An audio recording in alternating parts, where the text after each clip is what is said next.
শরহুল ফিকহিল আকবার, তাতে উল্লেখ আছে ওয়া যাকারাল হানাফিয়্যাতু তাসরিহান বিত-তাকফির বিইতিকাদি আন্না নাবিয়্যা সাল্লাল্লাহু আলাইহি ওয়াসাল্লাম ইয়ালামুল গায়ব লিমুআরাদাতি কওলিহি তাআলা কুল লা ইয়ালামু মান ফিস সামাওয়াতি ওয়াল আরদিল গায়বা ইল্লাল্লাহ। এর অর্থ হলো যেহেতু আল্লাহ সূরা নামলের 65 নম্বর আয়াতে পরিষ্কার ভাষায় বলে দিয়েছেন একমাত্র আল্লাহ ছাড়া কেউ গায়েব জানে না, কাজেই কেউ যদি নবীরে তাজিম করার বাপ দেখাইয়া কয় নবী গায়েব জানেন, তাইলে সে কোরআনের আয়াত মানে না। যে কোরআনের আয়াত মানে না সে সুন্নি হবে, দূরের কথা মুসলমান থাকে না। আমি লেখছি না, আহলে সুন্নতের ইমামে লেখছো, আহলে সুন্নাত ওয়াল জামাতের ইমামে লেখছো। যেহেতু আল্লাহ কোরআনে বলছেন একমাত্র আল্লাহ ছাড়া কেউ গায়েব জানে না, কাজে কেউ যদি নবীরে তাজিম করার বাপ দেখাইয়া কয় নবী গায়েব জানেন, তাইলে সে কোরআন মানে না। যে কোরআন মানে না সে নিজেই মুসলমান থাকে না। এই বেটা তুই তো নিজেই মুসলমান না, তোর আবার ওয়াহাবি কিতাব সুন্নি কিতাব। এত পরিষ্কার ভাবে কোরআনে উল্লেখ থাকার পরও, এত পরিষ্কার কথা হাদিসে উল্লেখ থাকার পরও, এত পরিষ্কার কথা আহলে সুন্নাত ওয়াল জামাতের আকীদার কিতাবে থাকার পরেও একদল মানুষ আপনাদেরকে ধোঁকা দেওয়ার জন্য শানে রসুলের সাইনবোর্ড ব্যবহার করে আর দলিলের পরিবর্তে খালি সাফাবাদী আর সাফাবাদী, খালি সাফাবাদীর একটা কিচ্ছা পয়সা বহল। দুই বেটায় লাগছে কুস্তি, কুস্তি বুঝুনি লাগিয়া, এক বেটা পড়ছে তলে আর এক বেটা পড়ছে উপরে। কুস্তি লাগিয়া ফই যায় না, ফরলে এক বেটা তলে পড়ছে এক বেটা উপরে পড়ছে, জিতছে যে উপরের বেটা। তলের বেটার সরম হয় না নি, সরম খাটাই তো করি হয় এই বেটা তুই আমার উপরে উফুর তুইয়া ভরছস, মাটি দেখছস, আর আমি তোর তলে শীত তুইয়া ভরছি, আসমান দেখছি। মাটি দেখলে দিতে না, আসমান দেখলে দিতে। ই বেতাসির রে আড়াইতো খেলা, এমন বেতাসির যেটা শীতুয়া তলে ভরিয়া আসমান দেখিয়া দিতে যায় কি হেরে আড়াইব খে। এই হইল সাফাবাদীর নমুনা। বর্তমান জমানায় শানে রসুলের জন্য কোরআন হাদিসের দলিল লাগে না, সাফাত দূর থাকলেই কোরআন মাহফিল নাম দিয়েছেন। তাই তিলাওয়াতকৃত আয়াতাংশের তাফসীর থেকে কিছু কথা আপনাদেরকে শোনাবার জন্য। এই আয়াতাংশে আল্লাহ বলেন, হে মুহাম্মাদুর রাসূলুল্লাহ সাল্লাল্লাহু আলাইহি ওয়াসাল্লামের উম্মতেরা, যেভাবে আমি আল্লাহ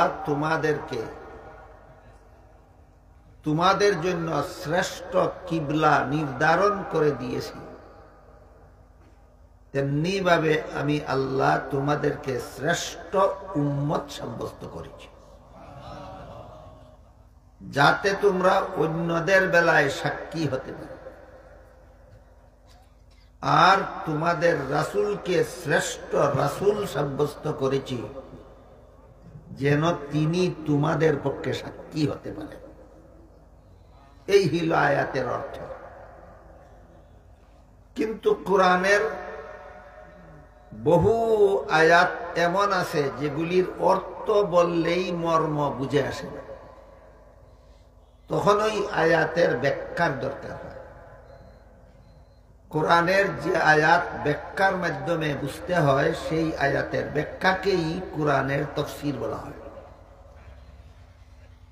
তবে তাফসীর বা কোরআনের আয়াতের ব্যাখ্যা যার যেভাবে মনে চায় সেভাবে করলে হয় না, বরং হাদিস শরীফে আল্লাহর রাসূল বলে দিয়েছেন, কেউ যদি কোরআনে মন গড়া ব্যাখ্যা করে তাহলে সে জাহান্নামী হওয়ার জন্য একটা অপরাধই যথেষ্ট। কাজেই কোরআনে মন গড়া ব্যাখ্যা করার কোনো সুযোগ নেই। কোরআনের কোন আয়াতের ব্যাখ্যা কোরআনেরই অন্য আয়াতে পাওয়া যায়, আবার কোন আয়াতের ব্যাখ্যা অন্য আয়াতে পাওয়া যায় না, কিন্তু রাসূলের হাদিসে পাওয়া যায়। কোন আয়াতের ব্যাখ্যা সাহাবায়ে কেরামের জীবন ইতিহাসে পাওয়া যায়, কোন আয়াতের ব্যাখ্যা তাবেঈনের বিবরণে পাওয়া যায়, কোন কোন আয়াতের ব্যাখ্যা মাযহাবের ইমামগণের বিশ্লেষণে পাওয়া যায়, কোন কোন আয়াতের ব্যাখ্যা আরবি অভিধান এবং আরবি গ্রামারে পাওয়া যায়।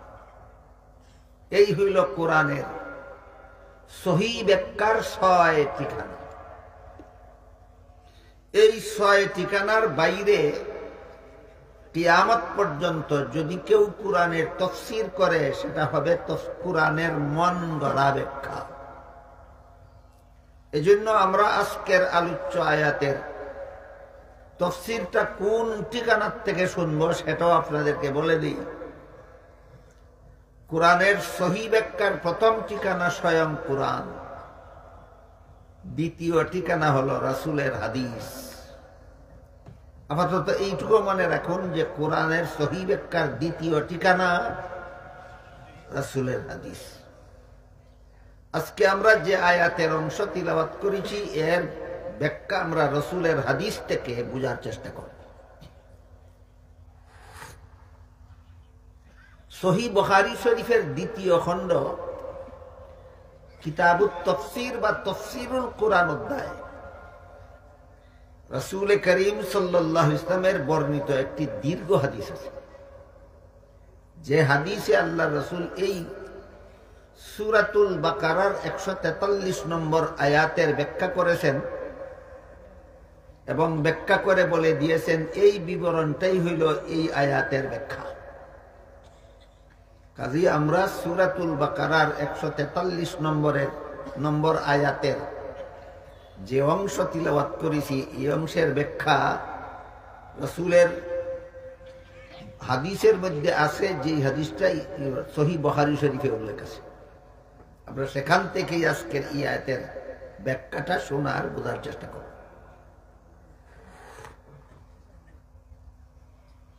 আল্লাহর রাসূল এই আয়াতের ব্যাখ্যা প্রসঙ্গে বলেন যে হযরত নূহ আলাইহিস সালাম হাসরের মাঠে আল্লাহ নূহ আলাইহিস সালামের বেঈমান উম্মতদেরকে জিজ্ঞাসা করবেন, তোমরা বেঈমান অবস্থায় মরণ বরণ করলে কেন? আল্লাহর এই জিজ্ঞাসার মর্মটা বোঝার জন্য আবার আমাদের নূহ আলাইহিস সালামের উম্মতের অবস্থাটা একটু আগের থেকে জানা থাকা দরকার।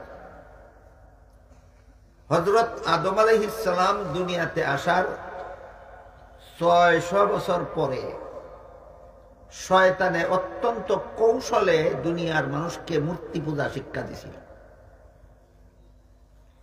আর শয়তান মানুষকে মূর্তি পূজা শিক্ষা দেওয়ার পরবর্তী ৬০০ বছরে সারা দুনিয়ার সমস্ত মানুষ মূর্তি পূজায় লিপ্ত হয়ে গেছে। এই অবস্থায় আল্লাহ আদম আলাইহিস সালামের ১২০০ বছর পরে দুনিয়াতে নূহ আলাইহিস সালামকে পাঠাইছিলেন। সর্বপ্রথমে এই হিসাবটা মনে রাখুন, হাসরের মাঠের সোয়াল জবটা বোঝার জন্য। আদম আলাইহিস সালাম দুনিয়াতে আসার ৬০০ বছর পরে দুনিয়ার মানুষকে শয়তান অত্যন্ত কৌশলে মূর্তি পূজা শিক্ষা দিছিল। শিক্ষা দেওয়ার পরবর্তী ৬০০ বছরে সারা দুনিয়ার সব মানুষ মূর্তি পূজায় লিপ্ত হয়ে গেছে। এই অবস্থায় আল্লাহ নূহ আলাইহিস সালামকে দুনিয়াতে পাঠাইছিলেন। হিসাব বুঝে থাকলে বলেন তো, আদম আলাইহিস সালাম দুনিয়াতে আসার কতদিন পরে নূহ আলাইহিস সালাম দুনিয়াতে আসলেন? ১২০০। আদম আলাইহিস সালাম দুনিয়াতে আসার ১২০০ বছর পরে নূহ আলাইহিস সালাম যখন দুনিয়াতে আসেন, তখন সারা দুনিয়ার সমস্ত মানুষ মূর্তি পূজারী। কতজন মূর্তি পূজারী? সমস্ত মানুষ মূর্তি পূজারী।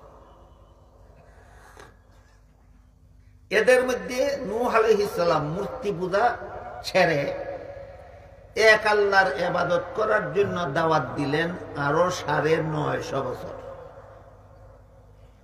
নূহ আলাইহিস সালাম এক আল্লাহর ইবাদতের দাওয়াত দিলেন আরো ৯৫০ বছর। এই ৯৫০ বছরের দাওয়াতে ঈমান আনলো মাত্র ৪০ জন। কতদিনের দাওয়াতে কতজন ঈমানদার হইল? মাত্র ৪০ জন। নূহ আলাইহিস সালাম ৯৫০ বছর দাওয়াত ও তাবলীগের কাজ করে ইমানদার উম্মত পাইলেন মাত্র ৪০ জন। আর মুহাম্মাদুর রাসূলুল্লাহ সাল্লাল্লাহু আলাইহি ওয়াসাল্লাম মাত্র ২৩ বছর দাওয়াত ও তাবলীগের কাজ করে ইমানদার উম্মত পাইলেন সমস্ত জান্নাতীদের ৩ ভাগের ২ ভাগ। ২ নবীর মর্যাদায় কিছু বেশ কমেছে নি? কতখান? তুলনাহীন, কোন তুলনা চলে না। দাওয়াত দিলেন ৯৫০ বছর, উম্মত পাইলেন ৪০ জন। ইনি দাওয়াত দিলেন মাত্র ২৩ বছর, উম্মত পাইলেন সমস্ত জান্নাতীদের ৩ ভাগের ২ ভাগ। এটা একমাত্র আমাদের নবীর মর্যাদা। আল্লাহ পাক রব্বুল আলামিন আমাদের নবীকে বিভিন্ন ভাবে গোটা সৃষ্ট জগতের উপরে তো বটেই, সমস্ত নবী রাসূলগণের উপর আল্লাহ আমাদের নবীকে বহু শ্রেষ্ঠত্ব দান করেছেন, অনেক মর্যাদা দান করেছেন। এই মর্যাদাগুলি কোরআনে হাদিসে যেভাবে বর্ণিত হয়েছে সমাজে সেইভাবে আলোচনা হয় না।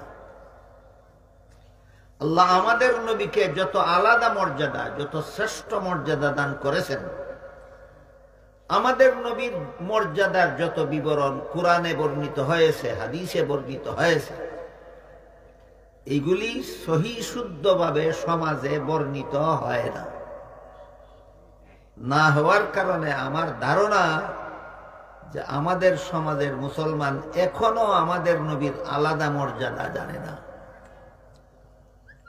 কেন জানেন না? আপনারা কেন জানেন না? আপনাদের দোষে না আমাদের সঠিকভাবে বর্ণনা না করার দোষে? হ্যাঁ, আমরা যারা বর্ণনা করি দোষটা আমাদের। আমরা আমাদের নবীর সঠিক মর্যাদার বর্ণনা কোরআন হাদিসে যেভাবে আছে এইভাবে আপনাদেরকে বলি না, এই জন্য আপনারা জানেন না। যারা বলেন কিছু কিছু, তারা হয়তো বাড়াবাড়ি করেন আর না হয় অতিরঞ্জিত করেন। কেউ নবীর মর্যাদা বর্ণনা করতে গিয়া নবীকে আল্লাহর সমান বানাইয়া ফেলেন, আর কেউ আমাদের নবীর মর্যাদা বর্ণনা করতে গিয়া অন্যান্য নবীর সমান বানাইয়া ফেলেন। আপনাদের নবীর মর্যাদা অন্যান্য নবীর সমান না শ্রেষ্ঠ? আল্লাহর সমান না আল্লাহর নিচে? এই সীমা রেখা ঠিক রেখা কেউ কয় না। হয়তো অন্য নবীর সমান বানায় আর না হয় আল্লাহর সমান বানায়। অন্য নবীর সমান বানাইলে আমাদের নবীর অবমাননা হয়, আর আল্লাহর সমান বানাইলে আল্লাহর সাথে শিরিক হয়। নবীর অবমাননা করলেও ঈমান থাকে না, শিরিক করলেও ঈমান থাকে না। ঘটনাটা কি হয়? নবীর মর্যাদার নামে হয়তো কুফরি করে আর না শিরিকি করে। কিসের নামে? নবীর মর্যাদা দেওয়ার নামে, তাজিমে রসুলের নামে, নবীকে সম্মান করার নামে হয়তো শিরিক করে আল্লাহর সাথে শরীক বানাইয়া, আর না হয় কুফরি করে নবীর মর্যাদার থেকে আলামাইয়া। কথা বুঝতে পারলেন? দুইটা উদাহরণ দিই শুনুন। হাদিস শরীফে রাসূল বলেন, ইন্নাল্লাহ ফাদ্দালানি আলাল আম্বিয়া, আল্লাহ আমাকে সমস্ত নবী রাসূলগণের উপর শ্রেষ্ঠ মর্যাদা দান করেছে। কি বলছেন? অন্য নবী রাসূলগণের সমান মর্যাদা বলেছেন না শ্রেষ্ঠ? শ্রেষ্ঠ। তাহলে অন্যান্য নবীর যে সমস্ত মর্যাদা আছে, যেমন আজীবন বেগুনাহ হওয়া, এটা সব নবীর মর্যাদা। জীবন ভর বেগুনাহ হওয়া, এটা কোন কোন নবীর মর্যাদা? সব নবীর মর্যাদা। দাফনের পরে জীবিত হওয়া, এটা সকল নবীর মর্যাদা। দাফনের পরে জীবিত হওয়া সকল নবীর মর্যাদা। আপনি যদি এখন আমাদের নবীর মর্যাদা বর্ণনা করতে গিয়া বলেন আমাদের নবী বেগুনাহ, এটা কি আপনাদের নবীর মর্যাদা হইল না অন্য নবীর সমান বানানি হইল? যে কয় হেও বুঝে না, যে শুনে হেও বুঝে না। যারা শুনে তারা কি অপমানটা নবীরে করলো বুঝবে দূরের কথা, যে কয়ে নিজেই বুঝে না নবীরে এখানে মর্যাদা দেওয়ার নামে কি অপমানটা করলো। আমি আপনাদের জিজ্ঞাসা করি, পাঠশালা স্কুলে যারা পঞ্চম শ্রেণীতে লেখাপড়া করে এরা কি এবিসিডি জানে না? কিছু ভুল হয়? পঞ্চম শ্রেণীর ছাত্র কি এবিসিডি চিনতে বলবে তো কথা না। পাঠশালার পঞ্চম শ্রেণীর ছাত্র এবিসিডি খুব ভালোভাবেই জানে, পড়তে বুঝতে চিনতে কোনো অসুবিধা না। কিন্তু যেই ছেলেটা এমএসসি পাস করে, কি পাস? এমএসসি পাস, এই ছেলেটার প্রশংসা করতে গিয়ে যদি আপনি বলেন যে এই ছেলেটা বালা এবিসিডি জানে, কথা তো সত্যই কইছেন, কিন্তু তার প্রশংসা হয়েছে না অপমান? এই ধরনের অপমান নবীর মর্যাদার নামে বক্তারা আমাদের নবীকে করে থাকে। নবী তো বেগুনা ঠিকই আছে, কিন্তু বেগুনা হওয়া তো তোমার নবীর আলাদা মর্যাদা না, এটা তো সকল নবীর মর্যাদা। অথচ নবী বলেন আল্লাহ আমাকে সকল নবীর সমান নয়, আমাকে সকল নবীর উপর শ্রেষ্ঠ মর্যাদা দান করেছে। সত্যই যদি তোমার নবীর মর্যাদা মানুষকে বুঝাবার উদ্দেশ্য থাকে, তাইলে যেই মর্যাদা শুধু তোমার নবীর মধ্যে আছে অন্য নবীর মধ্যে নাই সেইটা বলো। আর সেইটা যদি না জানো তাইলে না গালে না পাওয়া অঙ্গখানা চুলকাতে যাও কেন?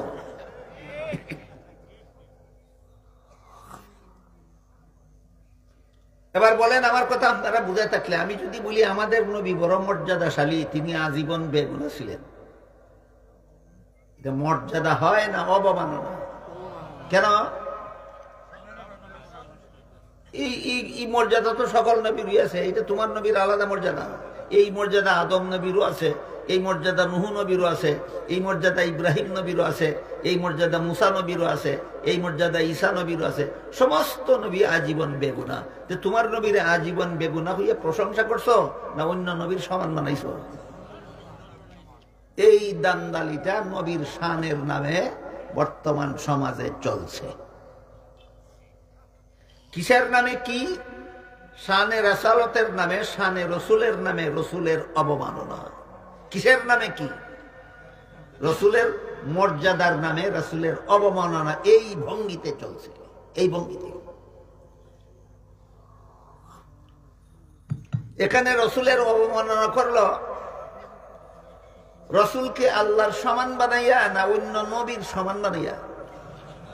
হ্যাঁ, রসুলের অবমাননা করলো রসুলকে অন্য নবীর সমান বানাইয়া।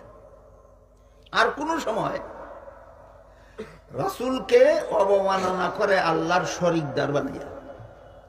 আর করে যে শানে রসুলের নামে, কয় রসুলের শান। যেমন আল্লাহ পাক রব্বুল আলামিন পবিত্র কোরআনের সূরা নামালের 65 নম্বর আয়াতে বলেছেন, কুল্লা ইয়ালামু মান ফিস সামাওয়াতি ওয়াল আরদিল গায়বা ইল্লাল্লাহ। এর অর্থ হলো, হে রাসূল করিম সাল্লাল্লাহু আলাইহি ওয়াসাল্লাম, আপনি বলে দিন আসমান জমিনের কোনো বাসিন্দাই গায়েব জানে না একমাত্র আল্লাহ ছাড়া। অস্পষ্ট কথা না সুস্পষ্ট? কোরআনের সুস্পষ্ট কথার তফসিরও লাগে না, ব্যাখ্যাও লাগে না, কোরআনের কথাই যথেষ্ট। সূরা নামালের 65 নম্বর আয়াতে আল্লাহ আমাদের নবীকে নির্দেশ দিয়ে বলেন, আপনি ঘোষণা করে দিন আসমান জমিনের কোন বাসিন্দাই গায়েব জানে না একমাত্র আল্লাহ ছাড়া। এখন যদি কেউ নবীরে মর্যাদা দেওয়ার নামে কয় আমার নবী গায়েব জানেন, বুঝে থাকলে বলেন কার মর্যাদা কারে দিল? এটার নাম ওই শিরিক। শিরিক করলেও ঈমান থাকে না, নবীরে অবমাননা করলেও ঈমান থাকে না, নবীরে আল্লাহর শরীকদার বানাইলেও ঈমান থাকে না। এই কারণে বলছি, তোমার নবীর আসল মর্যাদা কোরআনে হাদিসে যা কিছু বর্ণিত আছে যদি না পড়ে থাকো, না শিখে থাকো, যদি উস্তাদের কাছে লেখাপড়া না করে থাকো, পরীক্ষা না দিয়া থাকো, পরীক্ষা দিয়া যদি ফাঁস না করে থাকো, এইসব স্পর্শকাতর আলোচনা করার বিষয় আলোচনা করে তোমাকে বললো কে? নাগালে না পাওয়া অঙ্গখানা চুলকাতে যাও কেন?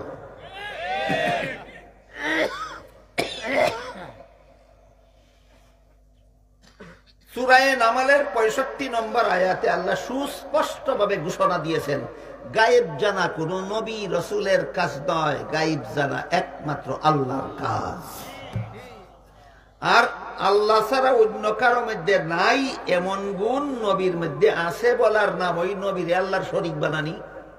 আল্লাহ ছাড়া অন্য কারো মধ্যে নাই এমন গুণ কোন ওলির মধ্যে আছে মনে করার নাম ওই ওলিরে আল্লাহর শরীকদার বানানি। কেউ নবীর মর্যাদার নামে বেগুনা কইয়া অন্য নবীর সমান বানায়, এটাও নবীর অবমাননা। আর কেউ নবীর মর্যাদা দেওয়ার নামে নবীরে গায়েব জাননেওয়ালা কইয়া আল্লাহর শরীক বানায়, এটাও আল্লাহর সাথে বেয়াদবি। এই দুটাই ঈমান বিধ্বংসী। তাহলে আমাদের নবীর মর্যাদা বলতে হইলে এমন গুণের কথা বলতে হবে যেটা অন্য কোন নবীর মধ্যেও নাই, এবং এটা আল্লাহর গুণ না, আল্লাহর নিচে এবং সমস্ত নবী রাসূলের ঊর্ধ্বে এমন মর্যাদার কথা কুরআন হাদিসে একটা দুইটা না, যথেষ্ট পরিমাণ বর্ণিত আছে। জানলে ওইটা কও, না জানলে এই ব্যাপারে চুপ থাকো। যেমন এক দুইটা উদাহরণ দিই। আল্লাহ পাক রব্বুল আলামিন পবিত্র কোরআনের এক আয়াতে বলেছেন, সমস্ত নবী রাসূলগণের কাছ থেকে আমি ওয়াদা নিয়ে দুনিয়াতে পাঠাইছি, মুহাম্মাদুর রাসূলুল্লাহর উপর ঈমান আনার ওয়াদা নিয়া। আল্লাহর ভাষায় লাতুমিনুন্না বিহি ওয়া লাতানসুরুন্না। আদম আলাইহিস সালামকে মুহাম্মাদুর রাসূলুল্লাহর উপর ঈমান আনার ওয়াদা নিয়ে আল্লাহ আদমকে দুনিয়াতে পাঠাইছেন। নূহ আলাইহিস সালামকে দুনিয়াতে পাঠাইছেন মুহাম্মাদুর রাসূলুল্লাহর উপর ঈমান আনার ওয়াদা নিয়া। ইব্রাহিম নবীকে দুনিয়াতে পাঠাইছেন মুহাম্মাদুর রাসূলুল্লাহর উপর ঈমান আনার ওয়াদা নিয়া। মুসা নবীকে দুনিয়াতে পাঠাইছেন মুহাম্মাদুর রাসূলুল্লাহর উপর ঈমান আনতে হবে ওয়াদা নিয়া। ঈসা নবীকে দুনিয়াতে পাঠাইছেন মুহাম্মাদুর রাসূলুল্লাহর উপর ঈমান আনতে হবে এই ওয়াদা নিয়া। কারণ কি? কারণ হলো এর মাধ্যমে আল্লাহ সমস্ত নবীগণকেও আমাদের নবীর উম্মত বানাইয়া দিয়েছেন, আর আমাদের নবীকে সমস্ত নবীগণের নবী বানাইয়া দিয়েছেন। এই মর্যাদারা আল্লাহর সমান হইছে না আদম নবীর সমান হইছে? না সকল নবীর ঊর্ধ্বে গেছে, আল্লাহর নিচে রয়েছে? এইটার নাম হইল শানে রাসূল। এটার নাম হইল শানে রাসূল। কারে কয়? গুরার দিবস না, খালি শানে রাসূল, শানে রাসূল, শানে রাসূল। শানে রাসূল কারে কয়? যেই মর্যাদা বললে অন্য সকলের ঊর্ধ্বে বুঝায়, শুধু আল্লাহর নিচে বুঝায়, এইটার নাম শানে রাসূল। বুঝতে পারলেন বিষয়টা? আল্লাহ পাক রব্বুল আলামিন আমাদের নবী মুহাম্মদুর রাসূলুল্লাহ সাল্লাল্লাহু আলাইহি ওয়াসাল্লামকে মেরাজের রাত্রে সমস্ত নবী রাসূলগণের ইমাম বানাইছেন এবং সমস্ত নবী রাসূলগণকে আমাদের নবীর মুক্তাদি বানাইয়া দিয়েছেন। আপনারাই বলেন, ইমামের মর্যাদা আর মুক্তাদির মর্যাদা সমান সমান না মুক্তাদির চেয়ে ইমামের মর্যাদা শ্রেষ্ঠ? এই পদ্ধতিতে আল্লাহ আমাদের নবীকে সমস্ত নবীগণের উপর শ্রেষ্ঠ মর্যাদা দিয়েছেন। কোথায়? মেরাজের রাত্রে বাইতুল মুকাদ্দাস। সমস্ত নবীদেরকে আল্লাহ সেখানে একত্র করে দিলেন, কোন নবী বাদ গেছেন না, সব নবী একত্র করে দিয়েছেন। দিয়া বলছেন 2 রাকাত নামাজ জামাতের সাথে পড়ার। ইমামতি কে করবে একের দিকে অপরে তাকাইতেছিলেন, সিদ্ধান্ত হইতেছিল না কে ইমামতি করবে। এমত অবস্থায় জিবরিল ফেরেশতা আমাদের নবীর হাত মুবারক ধরে সামনে বাড়াইয়া দিয়া বললেন, আজকের এই পয়গম্বরী নামাজের জামাতের ব্যবস্থা আল্লাহ করেছেন শুধুমাত্র আপনাকে সকল নবীর ইমাম আর সমস্ত নবীকে আপনার মুক্তাদি বানাবার জন্য। ঘটনা কি হাদিসে নাই? তাহলে আমাদের নবীর যথাযথ মর্যাদার বিবরণ কি মন গড়া যুক্তি লাগবে না কুরআন হাদিস যথেষ্ট? কুরআন হাদিস যথেষ্ট। কুরআন হাদিসের ধারে কাছেও থাকে না, খালি মন গড়া যুক্তি দে, খালি মন গড়া যুক্তি। একটা মন গড়া যুক্তি আপনাদের শোনাই। টেলিভিশনের বক্তা যদি একই মুহূর্তে সারা দুনিয়ার সমস্ত মানুষের ঘরে ঘরে হাজির হতে পারে, আমার নবী কেন হাজির নাজির হতে পারবেন না? কোন সূরার কত নম্বর আয়াতের তর্জমা এটা? এটা কোন কিতাবের কত পৃষ্ঠার হাদিস? টেলিভিশনের বক্তা যদি একই মুহূর্তে সারা দুনিয়ায় হাজির হতে পারে, আমার নবী কেন হাজির নাজির হতে পারবেন না? তো কোন সূরার কত নম্বর আয়াতের ব্যাখ্যা? এটা কোন কিতাবের কত পৃষ্ঠার হাদিস? না মন গড়াতুল কিতাব? এটার নাম মন গড়াতুল কিতাব। এই মন গড়াতুল কিতাবরে যদি একটু সময় লাগে আমরা মানি লাই, তাহলে ফলাফল কিতা দাঁড়ায় এই বেদিশার খবরও নাই। যে বেদিশায় মন গড়া যুক্তিটা দিল, বেদিশার খবরও নাই, যেটা মানলে পরিণতিটা কি দাঁড়ায় আমি একটু সময়ের জন্য মান্য আপনারা দেখাই। টেলিভিশনের বক্তাও আমরা গড়ে করে হাজির হইতে পারে, নবীও আমরা গড়ে করে হাজির হইতে পারেন। ওইলটা কিতা এখন ওইলটা কিতা? নবীর মান হইছে না চরম অপমান হইছে? কারণ তুই নবীর ওই গুণ দিছ যেই গুণ বক্তারও আছে। টেলিভিশনের বক্তা হিন্দু হইতে পারে, টেলিভিশনের বক্তা ইহুদিও হইতে পারে, টেলিভিশনের বক্তা খ্রিস্টানও হইতে পারে। হে যেইটা পারে, তোর নবী এইটা পারেন কইছস, চিন্তা করে দেখ তোর নবীরে কত বড় অপমান করছস। শেষ পর্যন্ত একটাই লেখছে কিতাবের মাঝে, কিতাবের নাম আনওয়ারে সাতেআ, লেখকের নাম আব্দুস সমী রামপুরি। লেখে শয়তান যদি যখন তখন যেখানে সেখানে যাইতে পারে, আমার নবী কেন পারবেন না? এটা শানে রাসূল, এটা নবীর শান। কোরআনও আছে, হাদিসও আছে, না শুধুমাত্র মন গড়াতুল কিতাবে আছে? মন গড়াতুল কিতাবে আছে, খার লগে তুলনা করলো নবীরে। এই জন্য বলেছি নাগালে না পাওয়া অঙ্গখানা চুলকাতে যাইও না। শানে রসুলের বিবরণে কোরআন হাদিস ভরপুর, বেটা তুই যদি না ফুরিয়া তাকস, না শিক্ষা তাকস, এখানেও আর দিস না। এটা যারা ফরছে তারার লাগি রাখি দে। তুই অন্য তাক, তুই নমাজের হতা হ, তুই রোজার হতা হ, তুই কলেমা কালামের কথা হ, তুই ফাঁক না ফাঁক উজুগুসল এর কথা হ। ওখানে আর দেশ কেন যেখান লাগাল পাস না।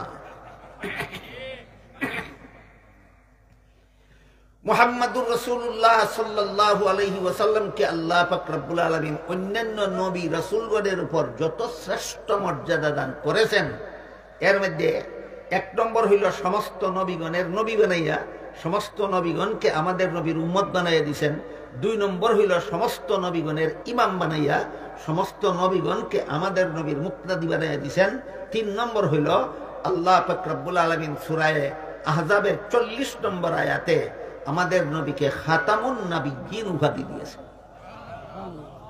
এই উপাধি আর কোন নবী রাসূলকে আল্লাহ দেন। আপনারা কি জানেন আদম খাতামুন নবিয়্যিন, নূহ নবী খাতামুন নবিয়্যিন? কোন নবীকে আল্লাহ খাতামুন নবিয়্যিন উপাধি দিয়েছেন না, একমাত্র আমাদের নবীকে আল্লাহ খাতামুন নবিয়্যিন উপাধি দিয়েছেন। আমাদের নবী খাতামুন নবিয়্যিন উপাধি দিলেন যে এটার অর্থটা কি? অর্থটা বুঝার জন্য কঠিন আছে, অর্থ একেবারে সোজা না। বুঝার জন্য আগে কিছু কথা আমাদের মনে রাখতে হবে। ধরেন একটা মানুষ কোন একটা জটিল রোগে আক্রান্ত হলো, এক ডাক্তারের দ্বারা চিকিৎসা করাইলো, কিছুদিনের জন্য রোগ সারলো, কিছুদিন পরে আবার রোগ ফিরে দেখা দিল। বলেন তো এই ডাক্তারের চিকিৎসা পুরাপুরি সফল হইল না আংশিক? আরেক ডাক্তার দিয়া করাইলো, কিছুদিনের লাগি ভালো হইলো। আরেক ডাক্তার দিয়া চিকিৎসা করাইলো, কিছুদিনের লাগি ভালো হইলো। আরেক ডাক্তার দিয়া করাইলো, কিছুদিনের লাগি ভালো হইলো। এইভাবে ডাক্তার পরিবর্তন করিয়া করিয়া শেষ পর্যন্ত এমন এক ডাক্তারের দ্বারা চিকিৎসা করাইলো যে ডাক্তারের চিকিৎসায় রোগ যে তার সারলো, জীবনে আর কোনোদিন রোগ ফিরল না। পূর্ববর্তী ডাক্তারগণ কি শেষ ডাক্তার? পূর্ববর্তী ডাক্তারগণ কি শ্রেষ্ঠ ডাক্তার? না। যে ডাক্তারের চিকিৎসার পরে আরো ডাক্তারের দরকার বাকি থাকে, ইনি শেষ ডাক্তারও না, শ্রেষ্ঠ ডাক্তারও না। ঠিক তেমনি ভাবে যে সমস্ত নবীর আবির্ভাবের পরে দুনিয়ার মানুষের হেদায়েতের জন্য আরো নবীর দরকার বাকি থাকে, তারা শেষ নবীও না, শ্রেষ্ঠ নবীও না। যে ডাক্তারের চিকিৎসার পর রোগীর চিকিৎসার জন্য আর কোন ডাক্তারের দরকার বাকি থাকে না, তিনি শেষ ডাক্তারও, শ্রেষ্ঠ ডাক্তারও। যেই নবীর শুভাগমনের পরে কিয়ামত পর্যন্ত দুনিয়ার মানুষের হেদায়েতের জন্য আর কোন নবীর দরকার বাকি থাকে না, তিনি শেষ নবীও, শ্রেষ্ঠ নবীও। কাজেই আল্লাহ আমাদের নবীকে সূরা আহজাবের 40 নম্বর আয়াতে খাতামুন নবীন বা শেষ নবী ঘোষণা দিয়া এই কথাই বুঝাইলেন, এই নবীর আবির্ভাবের পরে দুনিয়ার মানুষের হেদায়েতের জন্য কিয়ামত পর্যন্ত আর কোন নবীর দরকার বাকি নাই। এই মর্যাদা আর কোন নবীকে আমি আল্লাহ দেইনি, একমাত্র তোমাদের নবীকে দান করেছি। এটা কি অন্য নবীর সমান হইল না আল্লাহর সমান হইল? না কোনোটাই নাই। অন্য নবীর সমান না আল্লাহর সমান? এই আমাদের সমাজের বাজারি বক্তারা নবীর শানের নামে হয়তো অন্য নবীর সমান বানায়, নাইলে আল্লাহর সমান বানায়। দুটোই বেঈমানি, একটার দ্বারাও ঈমান থাকে না। পবিত্র কোরআনের আরেক আয়াতে আল্লাহ আমাদের নবীকে বলেছেন, ওয়ামা আরসালনাকা ইল্লা রাহমাতাল লিল আলামিন, সমস্ত জগৎবাসীর জন্য আপনাকে রহমত বানিয়ে পাঠাইছি। সমস্ত জগৎবাসীর জন্য রহমত বানিয়ে পাঠাইছি। তাহলে আল্লাহ আমাদের নবীকে শুধু মুমিনদের জন্য রহমত করেছেন না, বেদিন কাফিরের জন্য। বেদিন কাফিরের জন্য আমাদের নবী রহমত, জীব জানোয়ারের জন্য আমাদের নবী রহমত, আসমান জমিনের জন্য আমাদের নবী রহমত, চন্দ্র সূর্য গ্রহ নক্ষত্রের জন্য আমাদের নবী রহমত, এমনকি গাছপালা বৃক্ষ তরুলতার জন্য আমাদের নবী রহমত। সবগুলি কথা আমি একদিনে বলে শেষ করতে পারবো না। শুধু বেদিন কাফিরের জন্য আমাদের নবী রহমত কিভাবে, এর একটা উদাহরণ দিয়ে প্রসঙ্গটা শেষ করি। দীর্ঘ হাদিসে উল্লেখ আছে, হাসরের মাঠে সারা দুনিয়ার সমস্ত মানুষ যখন জীবনের হিসাব দেওয়ার জন্য আল্লাহর সামনে দাঁড়াবে, 50,000 বছর দাঁড়াইয়া থাকবে, হিসাব নিকাশ শুরুই হবে না।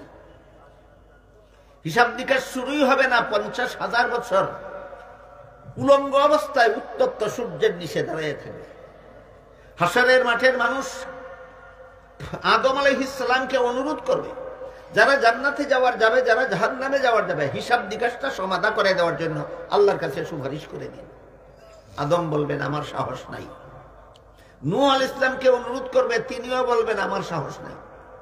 ইব্রাহিম আলাইহিস সালামকে হাসরের মাঠের মানুষ অনুরোধ করবে যে আল্লাহর কাছে সুপারিশ করে দিন, হিসাব নিকাশের কাজটা যেন আল্লাহ সমাধা করে দেন, তিনিও বলবেন আমার সাহস নাই। মুসা আলাইহিস সালামকে হাসরের মাঠের মানুষ অনুরোধ করবে, তিনিও বলবেন আমার সাহস নাই। ঈসা আলাইহিস সালামকে অনুরোধ করবে, ঈসা আলাইহিস সালাম বলবেন হাসরের মাঠের মানুষ শুনো, আমারও সাহস নাই, তবে তোমরা একটা পরামর্শ দেই। কি পরামর্শ? আজকে কোন মুমিন মুসলমানের হিসাব নিকাশ দূরের কথা, আজকে কোন বেদিন কাফিরের হিসাবও আল্লাহ শুরু করবেন না মুহাম্মাদুর রাসূলুল্লাহর সুপারিশ ছাড়া। সত্যই যদি তোমরা আল্লাহর কাছে হিসাব নিকাশ শুরু করার জন্য কবুল হওয়ার মতো সুপারিশগার চাও, মুহাম্মাদুর রাসূলুল্লাহর কাছে যাও। এই হাদিসে পরিষ্কার হয়ে গেল, হাসরের মাঠে নমরুদের হিসাব নিকাশ শুরু হওয়ার জন্য মুহাম্মাদুর রাসূলুল্লাহর সুপারিশের দরকার হবে। ফেরাউনের হিসাব নিকাশ শুরু হওয়ার জন্য হাসরের মাঠে মুহাম্মাদুর রাসূলুল্লাহর সুপারিশের দরকার হবে। আবু জাহলের হিসাব নিকাশ হাসরের মাঠে শুরু হওয়ার জন্য মুহাম্মাদুর রাসূলুল্লাহর সুপারিশের দরকার হবে। বলুন, মুহাম্মাদুর রাসূলুল্লাহ শুধু মুমিনদের জন্য রহমত না বেঈমান কাফিরদের জন্য রহমত? এইভাবে নবীর মর্যাদা কোরআন হাদিসে বর্ণিত আছে কিনা? কইলে কি অন্য নবীর সমান হয় না আল্লাহর সমান হয় না মাঝখানও তাকে? ও মাঝখানও তাহা হইল তোমার নবীর শান। কথা বুঝলাম হিসাব, ওখান যাই বল কথার দিকে। নূহ আলাইহিস সালাম দুনিয়ার মানুষকে দাওয়াত দিলেন কতদিন? 950 বছর। ঈমান আনলো মাত্র 40 জন। মুহাম্মাদুর রাসূলুল্লাহ দুনিয়ার মানুষকে দাওয়াত দিলেন মাত্র 23 বছর। ঈমান আনলো কতজন? আসমানত কতটা তারা আছে যেভাবে সারা জীবনে গণ্যা কেউ শেষ করতে পারবে না, ঠিক তেমনি ভাবে মুহাম্মাদুর রাসূলুল্লাহর ঈমানদার মুসলমান উম্মতের সংখ্যা কত কেউ গণতে থাকলে জীবন শেষ হয়ে যাবে, উম্মতের সংখ্যা গোনা শেষ হবে না।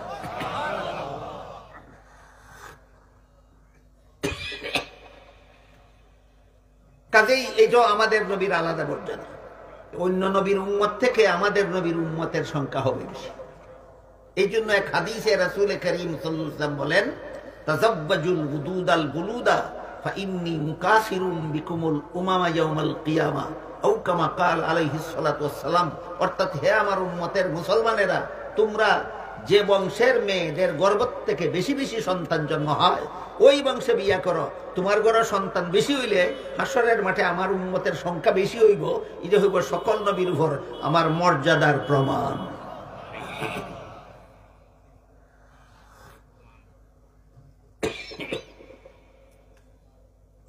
এক হাদিসে উল্লেখ আছে, রাসূল করিম সাল্লাল্লাহু আলাইহি ওয়াসাল্লাম বলেন,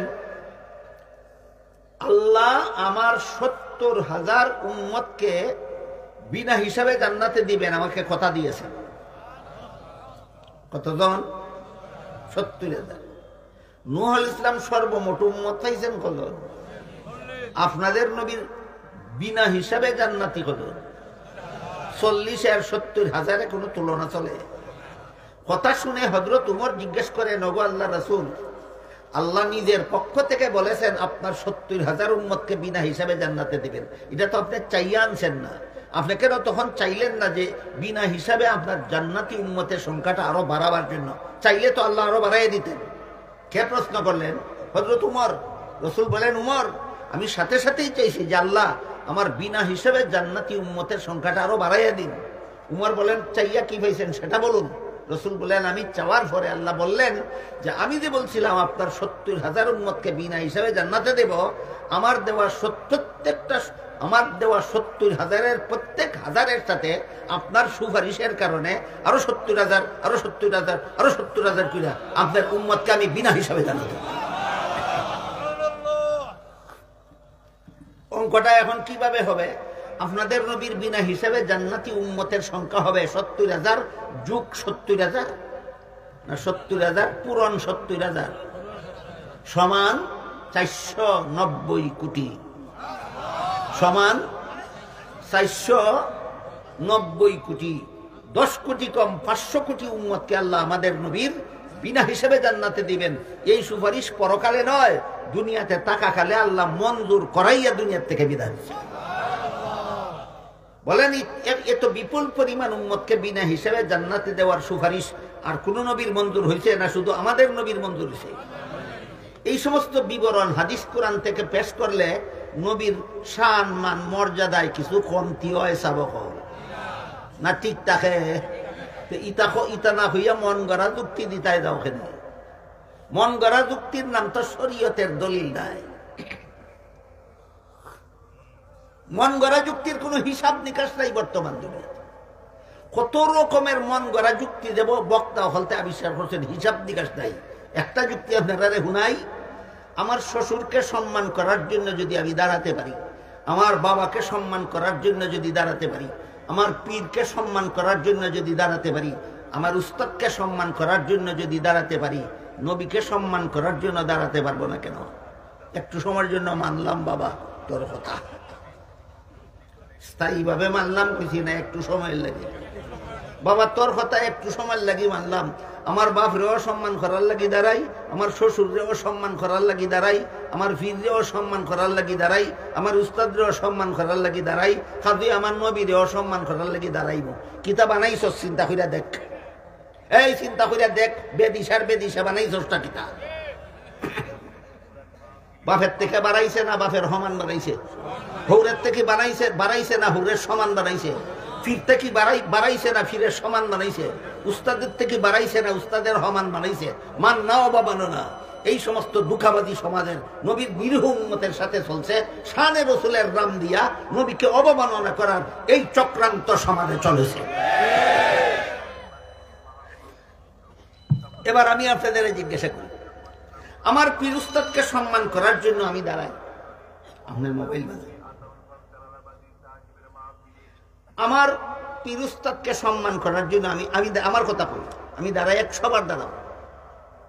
আপনারা দাঁড়াইবেন কিনা দাঁড়াবেন না সেটা আপনাদের ব্যাপার। আমি আমার নিজের কথা কই, আমার পীরকে সম্মান করার জন্য আমি পারলে ১০০ বার দাঁড়াই, আমার উস্তাদকে সম্মান করার জন্য আমি পারলে ১০০ বার দাঁড়াই। তিনি আমার কাছে আসলে না না আসলে, আসার পরও আমি তারে দেখলে না না দেখলে, তুই যে নবীরে সম্মান করার লাগি দাঁড়াইলে, নবী আইলা কোন সময় আর তুই দেখলে কোন সময়? ওখানে আর জবাব দিতে না হইরা হয় নবী আজির নাজির, মানলাম একটু সময় লাগি আজির নাজির, তুই দেখলে কোন সময়? হয় যারা অন্তর নবীর মহব্বত আছে এরা দেখে, যারা অন্তর মহব্বত নাই এরা দেখে না। কথা 1 মিনিটের লাগি আমি মানলাম নবী আইসলা তোরার অনুষ্ঠান নবীর মোহব্বত আছে তোরার অন্তর, এর লাগি তোরা দেখিলেইছস। আমরা অন্তর নবীর মোহব্বত নেই, আমরা দেখছিও না উবাইছিও না। 1 মিনিটের লাগি মানলাম। এবার হুন, দুনিয়ার জীবনে চর্মচোখে কোন মুমিন মুসলমান নবীরে দেখা মাত্র নবীর সাহাবী হইয়া যায়। আমরা যখন দেখছি না, আমরা তো সাহাবী হইছি না, উবাইছিও না, দেখছিও না, সাহাবী হইছি না। তোরা দেখছস, উবাইছস, খোঁজ তাকে অর্ধেক দূরি বলে আমরা নবীর সাহাবী। কয় না না, সাহাবী হইছি না। তাইলে হুন, নবীরে দেখলে সাহাবী হইতে পারে না আবু জাহাল, নবীরে দেখলে সাহাবী হইতে পারে না আবুল আহাব। তুই মুসলমান হইয়া নবীকে সাহাবী হইতে পারলে না কেন? হোকে সব হল দুনিয়ার জীবনে চর্মচোখে নবীরে দেখলেও সাহাবী হয় না, মুমিন মুসলমান না বেঈমান কাফির। তুই নবীরে দিকে সাহাবী হইলে না কেন? তুই আবার বিচার হই দেখো তুই কিতা। ওইটা হলো সাফাবাজির ফসল। কিসের ফসল? সাফাবাজির ফসল। সাফাবাজি করে শানে রসুল হয় না, সাফাবাজি করিয়া শানে রসুল হয় না। শানে রসুলের বিবরণের জন্য কোরআন হাদিস যথেষ্ট। কোরআনের আরেকটা আয়াত শুনে সাবাহল নূহ নবীর ঘটনার দিকে যাই। আল্লাহ পাক রব্বুল আলামিন এক সূরার শুরুতে বলেন, ওয়াদ-দুহা ওয়াল-লাইলি ইযা সাজা মা ওয়াদ্দাআকা রাব্বুকা ওয়া মা ক্বালা ওয়ালাল আখিরাতু খায়রুল লাকা মিনাল উলা ওয়ালা সাওফা ইউতিকা রাব্বুকা ফাতারদা। একবার একটা ঘটনা উপলক্ষে আল্লাহ পাক রব্বুল আলামিন আমাদের নবীর কাছে কিছুদিনের জন্য ওহী নাজিল বন্ধ রেখেছিলেন। কিছুদিনের জন্য ওহী নাজিল বন্ধ রেখেছিলেন। এই সুযোগে আবুল আহাব এক বেঈমান, এর বউ আরেক বেঈমান।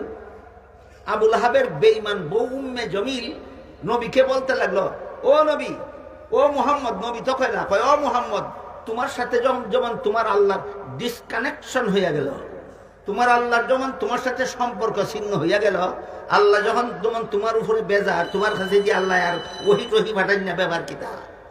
আল্লাহর নবী লজ্জিত হইয়া আবুল আহাবের এই বউয়ের কথার কারণে গোপনে গোপনে নিরিবিলি থাকতেন আর নীরবে নীরবে কাঁদতেন। শেষ পর্যন্ত আল্লাহ পাক রব্বুল আলামিন ওহী নাযিল করে বলেন, কতগুলি কসম খাইয়া বলেন, আপনি ডিসকানেক্টেড না, আপনার সাথে আমার সম্পর্ক আগের মতো বহাল আছে, আপনার প্রতি আমি অসন্তুষ্ট হব না। একটা বিশেষ কারণে কিছুদিন ওহী বন্ধ রাখছিলাম। এই সুযোগে আবুল আহাবের বউয়ে আপনারে তিরস্কার করে শরম দিছে, মনে দুঃখ দিছে, আমি আপনার মনটা খুশি করে দেই। শুনেন, ওয়ালা সাউফা ইউতিকা রাব্বুকা ফাতারদা, আমি আপনাকে এমন দেওয়া দিমু খুশি না কইরা ছাড়তাম না। এমন দেওয়া দিমু খুশি না করিয়া ছাড়তাম না। যেই আল্লাহ খুঁজুন, সাথে সাথে নবী হইন, আমার একটা উম্মত যতদিন দুদক থাকবো খুশি হইতামই না। ইতা কোরআনও আসেনি না নাই, ইতা হাদিসও আসেনি না নাই। তুই তো বেটা টেলিভিশনের সাথে যুক্তি দেস, তুই তো বেটা শয়তানের সাথে যুক্তি দেস, তুই তো বেটা শ্বশুরের সাথে যুক্তি দেস, তুই তো বেটা বাপের সাথে যুক্তি দেস। নবীর মর্যাদা যুক্তির উপর নির্ভরশীল নয়, নবীর মর্যাদার জন্য কোরআন হাদিস যথেষ্ট। এবার চলে নূহ আলাইহিস সালামের ঘটনা। হযরত নূহ আলাইহিস সালাম ৯৫০ বছর পর্যন্ত দুনিয়ার মানুষকে এক আল্লাহর ইবাদতের দাওয়াত দিলেন। ঈমান আনলো মাত্র ৪০ জন। ঈমান আনলো মাত্র ৪০ জন। আল্লাহ নূহ আলাইহিস সালামকে তখন জানাইয়া দিলেন, নূহ নবী, আপনি মানুষের মনের খবর জানেন না, আমি আল্লাহ জানি। এই মনের খবর ওই গায়েবের খবর, আরো অনেকগুলি আছে গায়েবের খবর। গায়েবের খবর আল্লাহ যতক্ষণ পর্যন্ত কোন নবী রাসূলের কাছে প্রকাশ না করেন, ততক্ষণ পর্যন্ত কোন নবী রাসূল গায়েবের খবর জানেন না। এই যে একটু আগে কইলাম, আল্লাহ সূরা নামলের ৬৫ নম্বর আয়াতে আমাদের নবীকে নির্দেশ দিয়া বলেন, আপনি ঘোষণা করে দিন, আসমান জমিনের কোন বাসিন্দাই গায়েব জানে না একমাত্র আল্লাহ ছাড়া। ইমাম আবু হানিফা রহমতুল্লাহি আলাইহির লেখা আহলে সুন্নাত ওয়াল জামাতের আকীদা বিষয়ের অনেক কিতাব আছে। এর মধ্যে এক কিতাবের নাম আছে আল ফিকহুল আকবার। পৃথিবীর বিখ্যাত হানাফি মাযহাবের ভাষ্যকার আল্লামা মুল্লা আলী আল কারি রহমতুল্লাহি আলাইহি এই কিতাবের ব্যাখ্যা গ্রন্থ লিখেছেন শারহুল ফিকহিল আকবার। তাতে উল্লেখ আছে, ওয়া যাকারাল হানাফিয়্যাতু তাসরিহান বিত-তাকফীর বিইতিকাদি আন্না নাবিয়্যা সাল্লাল্লাহু আলাইহি ওয়াসাল্লাম ইয়ালামুল গায়ব লিমুআরাদাতি কওলিহি তাআলা কুল লা ইয়ালামু মান ফিস সামাওয়াতি ওয়াল আরদিল গায়বা ইল্লাল্লাহ। এর অর্থ হলো, যেহেতু আল্লাহ সূরা নামলের 65 নম্বর আয়াতে পরিষ্কার ভাষায় বলে দিয়েছেন, একমাত্র আল্লাহ ছাড়া কেউ গায়েব জানে না। কাজেই কেউ যদি নবীরে তাজিম করার বাপ দেখাইয়া কয় নবী গায়েব জানেন, তাইলে সে কোরআনের আয়াত মানে না। যে কোরআনের আয়াত মানে না সে সুন্নি হবে দূরের কথা, মুসলমান থাকে না। আমি লেখছি না, আহলে সুন্নতের ইমামে লেখছো, আহলে সুন্নাত ওয়াল জামাতের ইমামে লেখছো। যেহেতু আল্লাহ কোরআনে বলছেন একমাত্র আল্লাহ ছাড়া কেউ গায়েব জানে না, কাজে কেউ যদি নবীরে তাজিম করার বাপ দেখাইয়া কয় নবী গায়েব জানেন, তাইলে সে কোরআন মানে না। যে কোরআন মানে না সে নিজেই মুসলমান থাকে না। এই বেটা তুই তো নিজেই মুসলমান না, তোর আবার ওয়াহাবি কিতাব সুন্নি কিতাব। এত পরিষ্কার ভাবে কোরআনে উল্লেখ থাকার পরও, এত পরিষ্কার কথা হাদিসে উল্লেখ থাকার পরও, এত পরিষ্কার কথা আহলে সুন্নাত ওয়াল জামাতের আকীদার কিতাবে থাকার পরেও একদল মানুষ আপনাদেরকে ধোঁকা দেওয়ার জন্য শানে রসুলের সাইনবোর্ড ব্যবহার করে আর দলিলের পরিবর্তে খালি সাফাবাদী আর সাফাবাদী। খালি সাফাবাদীর একটা কিচ্ছা পয়সা বহল। দুই বেটায় লাগছে কুস্তি, কুস্তি বুঝুন লাগিয়া, এক বেটা পড়ছে তলে আর এক বেটা পড়ছে উপরে। কুস্তি লাগিয়া ফই যায় না, ফরলে এক বেটা তলে পড়ছে, এক বেটা উপরে পড়ছে। দিচ্ছে যে উপরের বেটা, তলের বেটার সরম হয় না নি? সরম খাটাই তো করি, কয় এই বেটা তুই আমার উপরে তুইয়া পড়ছস, মাটি দেখছস, আর আমি তোর তলে শীত তুইয়া পড়ছি, আসমান দেখছি। মাটি দেখলে দিতে না, আসমান দেখলে দিতে। ই বেতাসির যে আড়াই তো খেলা, এমন বেতাসির যেটা শীতুয়া তলে ভরিয়া আসমান দেখিয়া দিতে যায় কি হেরে আড়াই বসে। এই হইল সাফাবাদীর নমুনা। বর্তমান জমানায় শানে রসুলের জন্য কোরআন হাদিসের দলিল লাগে না, সাফাত দূর থাকলেই হয়। তো আল্লাহ পাক যেহেতু বলেছেন একমাত্র আল্লাহ ছাড়া কেউ গায়েব জানে না, মানুষের মনের খবর, ইজরতে গায়েবের খবর আল্লাহ ছাড়া কেউ জানে না। এই জন্য আল্লাহ নূহ আলাইহিস সালামকে বললেন, হে নূহ নবী, আপনি তো আলিমুল গায়েব না, আপনি তো গায়েব জানেন না, আমি মানুষের মনের খবর জানি। যে 40 জনে ঈমান আনছে, এই 40 জন ছাড়া বর্তমান দুনিয়ার আর কোন মানুষে ঈমান আনবে না, তার মনের খবর আমি আল্লাহ জানি। বুঝি থাকলে কথা বল, এই 40 জন ছাড়া এই দুনিয়ার আর কোন মানুষে ঈমান আনবে না। মানুষের মনের এই গায়েবের খবর নবী জানতেন না আল্লাহ জানতেন? আল্লাহ জানে, নবীরে জানাইও দিল না, আপনি জানেন না, আমি জানি যে বাকিটা ঈমান আনতো না। নূহ নবীরে আল্লাহ কথা জানাইয়া দেওয়ার পরে নূহ আলাইহিস সালাম আল্লাহর কাছে একটা দোয়া করলেন, বললেন, আল্লাহ কোরআনে উল্লেখ করেছেন, وقال نوح رب لا تذر على الأرض من الكافرين ديارا إنك إن تذرهم يضلوا عبادك ولا يلدوا إلا فاجرا কাফারা। নূহ আলাইহিস সালাম বললেন, হে আল্লাহ, যেহেতু আপনি জানেন এই 40 জন ছাড়া বর্তমান দুনিয়ার আর কোন মানুষে ঈমান আনবে না, কাজে এদেরকে যদি আরো দুনিয়াতে বাঁচাইয়া রাখেন, তাহলে এরা ভবিষ্যতে যত মানুষের সন্তান জন্ম দিব ওদেরকেও মূর্তি পূজারী বানাইয়া জাহান্নামে নিয়ে যাইব। সুতরাং মানুষের ভবিষ্যৎ প্রজন্মকে জাহান্নাম থেকে রক্ষা করার স্বার্থে যারা ঈমান আনবে না এদেরকে মৃত্যু দিয়া দিন, আর কোন মানব সন্তান জন্ম দিয়া এরা যেন জাহান্নামে নিতে না পারে। দোয়াটা খারাপ হয়েছে, দোয়াটা খারাপ হয়েছে। ভবিষ্যৎ প্রজন্মকে জাহান্নাম থেকে রক্ষা করার ব্যবস্থা হয়েছে। আল্লাহ নূহ আলাইহিস সালামের দোয়া কবুল করলেন, বললেন ঠিক আছে, তোমার অনুসারী 40 জন মুমিন মুসলমানদের শুধু আমি বাঁচাইয়া রাখবো, আর সবগুলি মূর্তি পূজারীরা ধ্বংস করে দিব গজবের পানির বন্যা দিয়া। কি দিয়া? গজবের পানির বন্যা দিয়া। ওঠাটা অনেক কম, আমি শুধু সামান্য একটু আওয়াজ দিতেছি আপনাদেরকে।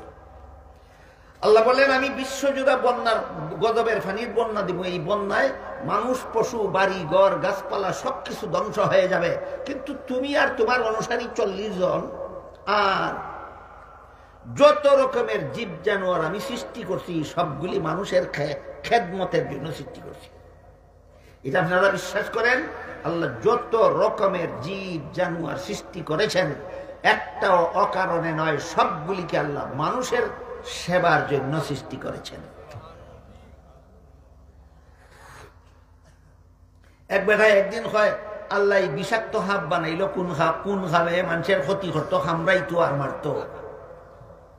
বাদে ওষুধ হইয়া ভার বিষিত ওষুধ আনতো, গিয়া দেখে ওষুধটা হাফের বিষ দিয়া বানাইছে, বানাইনি যাব বুঝি থাকলে হুকা হাফ বানাইছুন মানুষের অনিষ্ট করার লাগি না জটিল লোকের চিকিৎসার ঔষধ তৈরি করার লাগি? ইলাকান যত জীব জানোয়ার আল্লাহ বানাইছেন সবগুলিকে আল্লাহ মানুষের উপকারের জন্য বানাইছেন, মানুষের খেদমতের জন্য। শুধু জীব জানোয়ার নয়, আসমান থেকে জমিন পর্যন্ত, আরশ থেকে পাতাল পর্যন্ত যা কিছু আল্লাহ সৃষ্টি করেছেন সবগুলি মানুষের উপকারের জন্য সৃষ্টি করেছেন।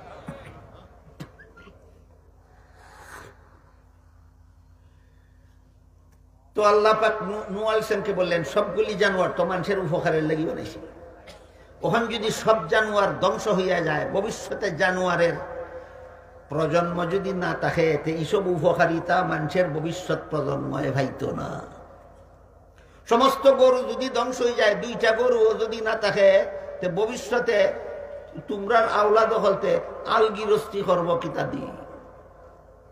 সমস্ত ছাগল যদি ধ্বংস হইয়া যায়, ভবিষ্যতে যদি আর ছাগল জন্ম হয় না, তোমরা মানুষের আওলাদে ভবিষ্যতে গুস্ত ভাইব হই খাইতো। কথা বুঝলানি সাব? এই কারণে আল্লাহ নূহ আলাইহিস সালামকে কইলেন যে সব রকমের জীব জানোয়ারের এক জোড়া করিয়া জাগা হওয়ার মতো বিশাল একটা জাহাজ বানাও। সব মরি যাইব, সব মানুষ ধ্বংস হয়ে যাব, সব জীব জানোয়ার ধ্বংস হয়ে যাব, সব বাড়িঘর ধ্বংস হয়ে যাব, কিন্তু তোমরা 40 জনের মাধ্যমে মানুষের ভবিষ্যৎ প্রজন্ম রক্ষা হবে। আর সকল জীব জানোয়ারের এক জোড়া করে রক্ষা করলে ভবিষ্যতে জীব জানোয়ারের নেক্সট জেনারেশন রক্ষা হবে।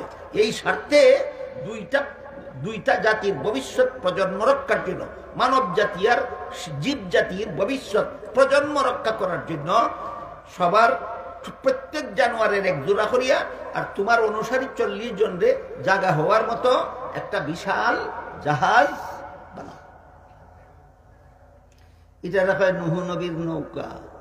বুতে ধরছে তোরে একটা নৌকা নিয়ে বাসা সুরমা গানবো, বাসাইয়া 40 জন মানুষ উঠাইয়া এক জোড়া ছাগল, এক জোড়া ভেড়া, এক জোড়া দুম্বা, এক জোড়া কুকুর, এক জোড়া শিয়াল, এক জোড়া তিমি মাছ, এক জোড়া বৈশ, এক জোড়া আত্মি নৌকা তুললা। দেখ বেটা তোর নৌকা যায় হই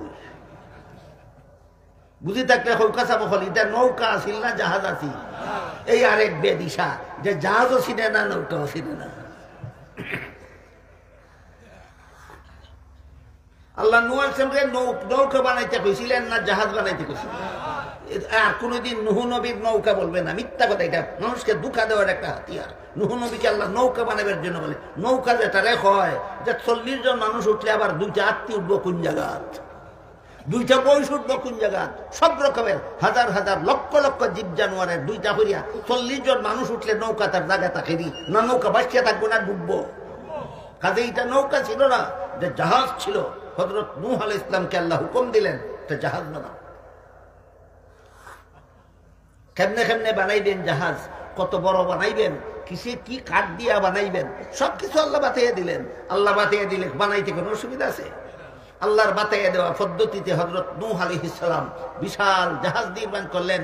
সকল প্রকার জীবজন্তুর এক জোড়া করিয়া নিয়া জাহাজে আরোহণ করলেন, আর 40 জন অনুসারী নিয়া এই জাহাজে আরোহণ করলেন। আর বাদ বাকি সমস্ত মূর্তি পূজারীদেরকে আল্লাহ বিশ্বজুড়া গজবের পানির বন্যা দিয়া ধ্বংস করিয়া দিলেন। কৌকাজা বহল বাঁচল কজন, মরল কজন? বাঁচল 40 জন, মরল হল। বাঁচল 40 জন, মরল হল। ওই যতলা মূর্তি পূজারী গজবের পানির বন্যা থুইয়া মরছে। আল্লাহ রসুলে ফরমাইন, বুখারী শরীফের হাদিস, ইতারে আল্লাহ কিয়ামতের দিন জিগাইবা বেঈমান হইয়া মরছিল। এখানে ওখান থেকে আরম্ভ আয়াতের তফসির। এখান থেকে কিতা আরম্ভ? অত কাহিনী না জানলে তফসির বুঝলা না। মানে এর দায় কাহিনী আগে স্মরণ করিয়া এখন আরম্ভ হলাম তফসির। সহিহ বুখারী শরীফের হাদিস, রাসূল করিম সাল্লাল্লাহু আলাইহি ওয়াসাল্লাম বলেন, হাসরের মাঠে যে সমস্ত বেঈমান মূর্তি পূজারীরা গজবের পানির বন্যার মধ্যে নাকানি সুবানি খাইয়া মরছিল, এদেরকে আল্লাহ হাসরের মাঠে জিজ্ঞাসা করবেন, তোরা বেঈমান অবস্থায় মরলে কেন? রাসূল বলেন, এরা বলবে, আল্লাহ বেঈমান হইয়া মরলে যে জাহান্নামে যাওয়া লাগবো, ইটা কোয়ার মতো কোন নবী রাসূল দুনিয়াতে আমরা কাছে গেছেন না, এই কারণে আমরা না জানিয়া বেঈমান হইয়া মরছি। আসানি কইল না মিশা? খোকা এত কাহিনী বুঝি থাকলে এরার কাছে আল্লাহ কোন নবী পাঠাইছিলেন ঈমানের দাওয়াত দিবার লাগে? কোন নবী? নূহ আলাইহিস সালাম। এরা কইব কোন নবী গেছেন না, এই কারণে আমরা বেঈমান হইয়া মরছি। আল্লাহ রসুলে ফরমাইন, তখন আল্লাহ নূহ আলাইহিস সালামকে জিজ্ঞাসা করবেন, তোমার উম্মতেরা কি বলে? নূহ আলাইহিস সালাম বলবেন, আল্লাহ এরা তো মিশা কথা কয়, এরা কি বলে না বলে এতে আমার কিছু আসে যায় না। আমি যে দাওয়াত দিছি এরা যে ঈমান আনছে না, আল্লাহ আপনি নিজে সাক্ষী, যখন বিচারক নিজে সাক্ষী, এখানে আর আমার কোনো পরোয়া করার কিছু নাই। তখন আল্লাহ নূহ আলাইহিস সালামকে জিজ্ঞাসা করবেন, বলবেন, আপনি একা একা বলতেছেন আপনি দুনিয়াতে গেছেন, ঈমানের দাওয়াত দিছেন, বেঈমানেরা কবুল করছে না, আর এরা সবেই বলতেছে আপনি গেছেন ওই না, একা আপনার কথা মানতাম না, তারা হগলের কথা মানতাম, একটা হাম করুকা, আপনার কোনো সাক্ষী আছে নি? ওই আল্লাহ হাসরের মাঠ নূহ আলাইহিস সালাম দিয়ে কথা কইবা, আপনার কোনো সাক্ষী আছে নি? তখন নূহ আলাইহিস সালাম বলবেন, হ্যাঁ আমার সাক্ষী আছে। আল্লাহ জিজ্ঞাসা করবেন, কে? তিনি বলবেন, আখিরি জমানার নবী মুহাম্মদুর রাসূলুল্লাহ সাল্লাল্লাহু আলাইহি ওয়াসাল্লাম এবং তার সমস্ত উম্মতেরা আমার সাক্ষী। হাদিস বুঝি থাকলে হোকাসা বহল সূরাতুল বাকারার 143 নম্বর আয়াতের ব্যাখ্যায় হাদিস শরীফে আল্লাহ যেই কথাটা বলছেন বুঝে থাকলে বলেন, হাসরের মাঠে নূহ নবীর সাক্ষীদের তালিকায় আপনাদের নামও আছে কিনা? না দুই একজন বাদ? না সকল আছি আমরা? সকল আছি। নূহ আলাইহিস সালাম বলবেন, আখিরি জমানার নবীর উম্মতও আমার সাক্ষী, নবীও আমার সাক্ষী, নবীর উম্মতও আমার সাক্ষী। রাসূল বলেন, তখন আল্লাহ আমার উম্মতকে জিজ্ঞাসা করবেন, এ আখিরি জমানার উম্মতেরা তোমরা হও ঘটনা কি তৈছে? আল্লাহ রাসূল ফরমায়েন, আমার সমস্ত উম্মতে হইব, নূহ নবী গেছেন দুনিয়াতে দাওয়াত দিছেন, বেঈমান হলতে কবুল করছে না, আমরা সাক্ষী। বেঈমান হলতে কবুল করছে না, আমরা সাক্ষী। এরপরের ঘটনা শোনার আগে এখানে আর একটা জরুরি কথা শুনি নেওয়া দরকার। কথাটা হইল, মানুষের আদালতে যখন কোনো বিষয়ে বিচার হয়, বিচারের ধারা বর্ণনা করে হাদিস শরীফে রাসূল করিম সাল্লাল্লাহু আলাইহি ওয়াসাল্লাম বলেন, আল বাইয়িনাতু আলাল মুদ্দাই ওয়াল ইয়ামিনু আলা মান আনকার। মানুষের আদালতে যখন বিচার হয় তখন বাদী তার দাবির পক্ষে সাক্ষী পেশ করতে হয়, আর বাদী যদি নিজের দাবির পক্ষে সাক্ষী পেশ করতে না পারে তাহলে বিবাদী খালি অস্বীকার করলে কামায় না, কসম খাইয়া অস্বীকার করা লাগে। এগুলো মানুষের আদালতে বিচারের ধারা। আল্লাহ নূহ আলাইহিস সালামকে বলবেন, আপনি যে দাবি করতেছেন দুনিয়াতে গেছেন দাওয়াত দিছেন, বেঈমানরা ঈমান আনছে না, আপনি তো বাদী, এরা হইল বিবাদী, আপনার পক্ষে কোনো সাক্ষী আছে না? নূহ আলাইহিস সালামকে আল্লাহ বলবেন, সাক্ষী তো লাগে মানুষের আদালতে বিচার হইলে, আল্লাহর আদালতে বিচার হইলে তো সাক্ষীর দরকার হয় না। আল্লাহ কোরআনের বিভিন্ন আয়াতে বারবার বারবার বলেছেন, ওয়াকাফা বিল্লাহি শাহিদা, ওয়াকাফা বিল্লাহি শাহিদা, সাক্ষী হিসাবে আল্লাহ নিজেই যথেষ্ট, সাক্ষী হিসাবে আল্লাহ নিজেই যথেষ্ট। আমাদের বুঝার ব্যাপার, মানুষের আদালতে বিচারের জন্য সাক্ষী লাগে কেন, আর আল্লাহর আদালতে বিচারের জন্য সাক্ষী লাগে না কেন, তারপরে বলবো হাসরের মাঠে বাকি কি হইল না হইল। মানুষের আদালতে বিচারের জন্য সাক্ষী লাগে এই জন্য যে মানুষ বিচারক হাজির নাজির না, মানুষ বিচারক হাজির নাজির না। কোন দিন কোন জায়গায় কার দ্বারা কোন ঘটনা ঘটে বিচারকে নিজে দেখে না, কাজী মামলা সত্য না মিথ্যা এটা যাচাই করা নির্ভর করে একমাত্র সাক্ষীর উপর। এই কারণে মানুষের আদালতে বিচারের জন্য সাক্ষীর দরকার হয়। যেহেতু মানুষ বিচারক হাজির নাজির না, যেহেতু মানুষ বিচারক হাজির নাজির না, কাজেই মামলাটা যে করলো, যে ঘটনার মামলা করলো, ঘটনা ক্ষেত্র তো বিচারক হাজির ছিল না, উপস্থিত ছিল না, কাজেই মামলা কি সত্য না সাজানো মিথ্যা মামলা এটা বিচারকে যাচাই করার আর কোনো পথ নাই সাক্ষীর জবানবন্দি ছাড়া। এই জন্য মানুষের আদালতে বিচারের জন্য সাক্ষীর দরকার হয়। আল্লাহর আদালতে বিচারের জন্য সাক্ষীর দরকার হয় না কেন? আল্লাহ নিজেই আজিম নাজির। আল্লাহ নিজেই আজিম নাজির। নাকি আপনারা কেউ সন্দেহ আছে আল্লাহ যে আজিম নাজির?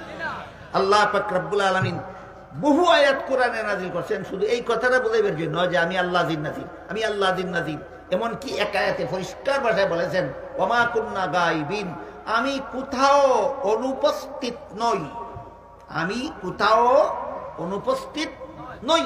বলুন তো, যিনি কোথাও অনুপস্থিত নন তিনি উপস্থিত কোথায়? সর্বত্র। তবে স্মরণ রাখতে হবে আল্লাহ যে সর্বত্র উপস্থিত, গুণগত ভাবে সত্তাগত ভাবে নয়।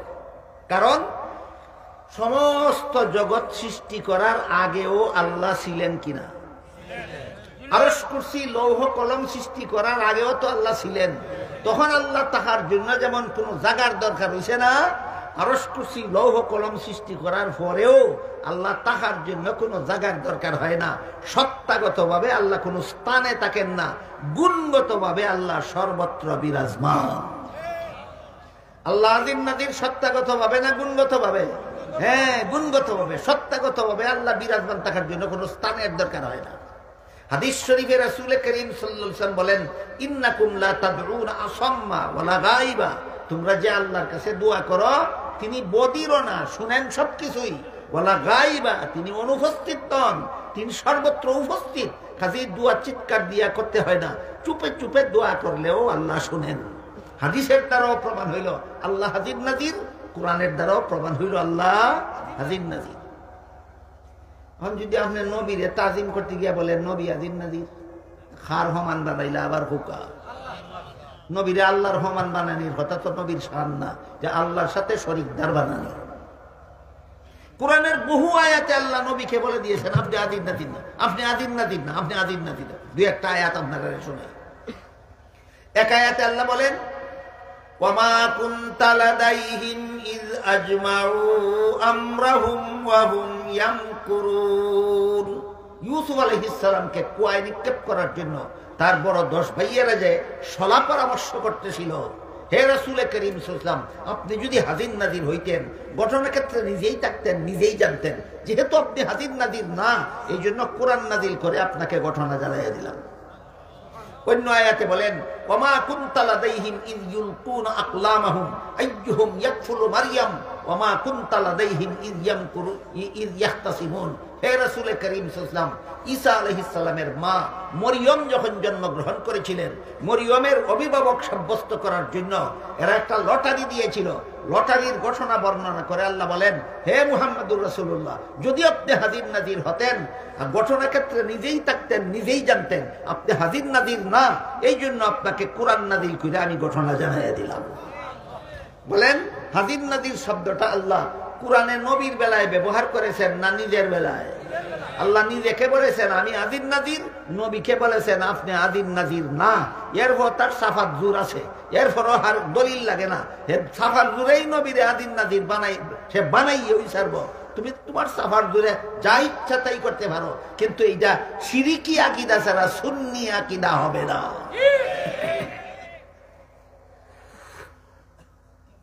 আল্লাহ যেহেতু হাজির নাজির সর্বত্র বিরাজমান, এই কথাটা যারা, এই কথার দলিল বুঝতে যাদের একটু কঠিন লাগে, আমি একটা দলিল ছাড়া একটা কথা কই।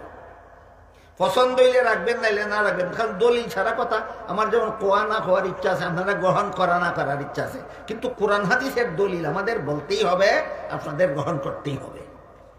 দলিল ছাড়া একটা কথা কই, যেটা আপনারা পছন্দ হইলে রাখবেন, নাইলে না রাখবেন। আল্লাহ পাক রব্বুল আলামিন আজকে জকিগঞ্জ এসেছেন, আগামীকাল সিলেট যাবেন, পরের দিন যাবেন ঢাকা, এর পরের দিন সৌদি আরব হইয়া, পরের দিন লন্ডন, তারপরের দিন আমেরিকা গিয়া, পরের মাসও আল্লাহ আবার ফিরিয়া সিলেট আইবা। এমন কথা কোনো বিয়া হলেনি কোনো দিন হয়? খেনে হে যত বড় বিয়া হলো, খের ইমান ঠিক আছে যে আল্লাহ আজিম নাজির আইবা হইয়ার যাইবা হো। আজিম নাজিরের আওয়াজ আওয়াজ হয় না, আজিম নাজিরের আওয়াজ আওয়াজ। এখন সব খানো আছে আইবা কইয়ার যাইবা হো, এটা বুঝবার লাগে। আবার একটা কিচ্ছা কইও না, এক পীর আসিল ভণ্ড পীর, বন্ড ফিরার খাঁটি ফিরের মধ্যে পার্থক্য আছে। খাঁটি ফিরে মুরিদ করে, মুরিদান রে আল্লাহ সিনাইয়া দিত। খাঁটি ফিরে মুরিদ করে, মুরিদান রে আল্লাহ সিনাইয়া দিত।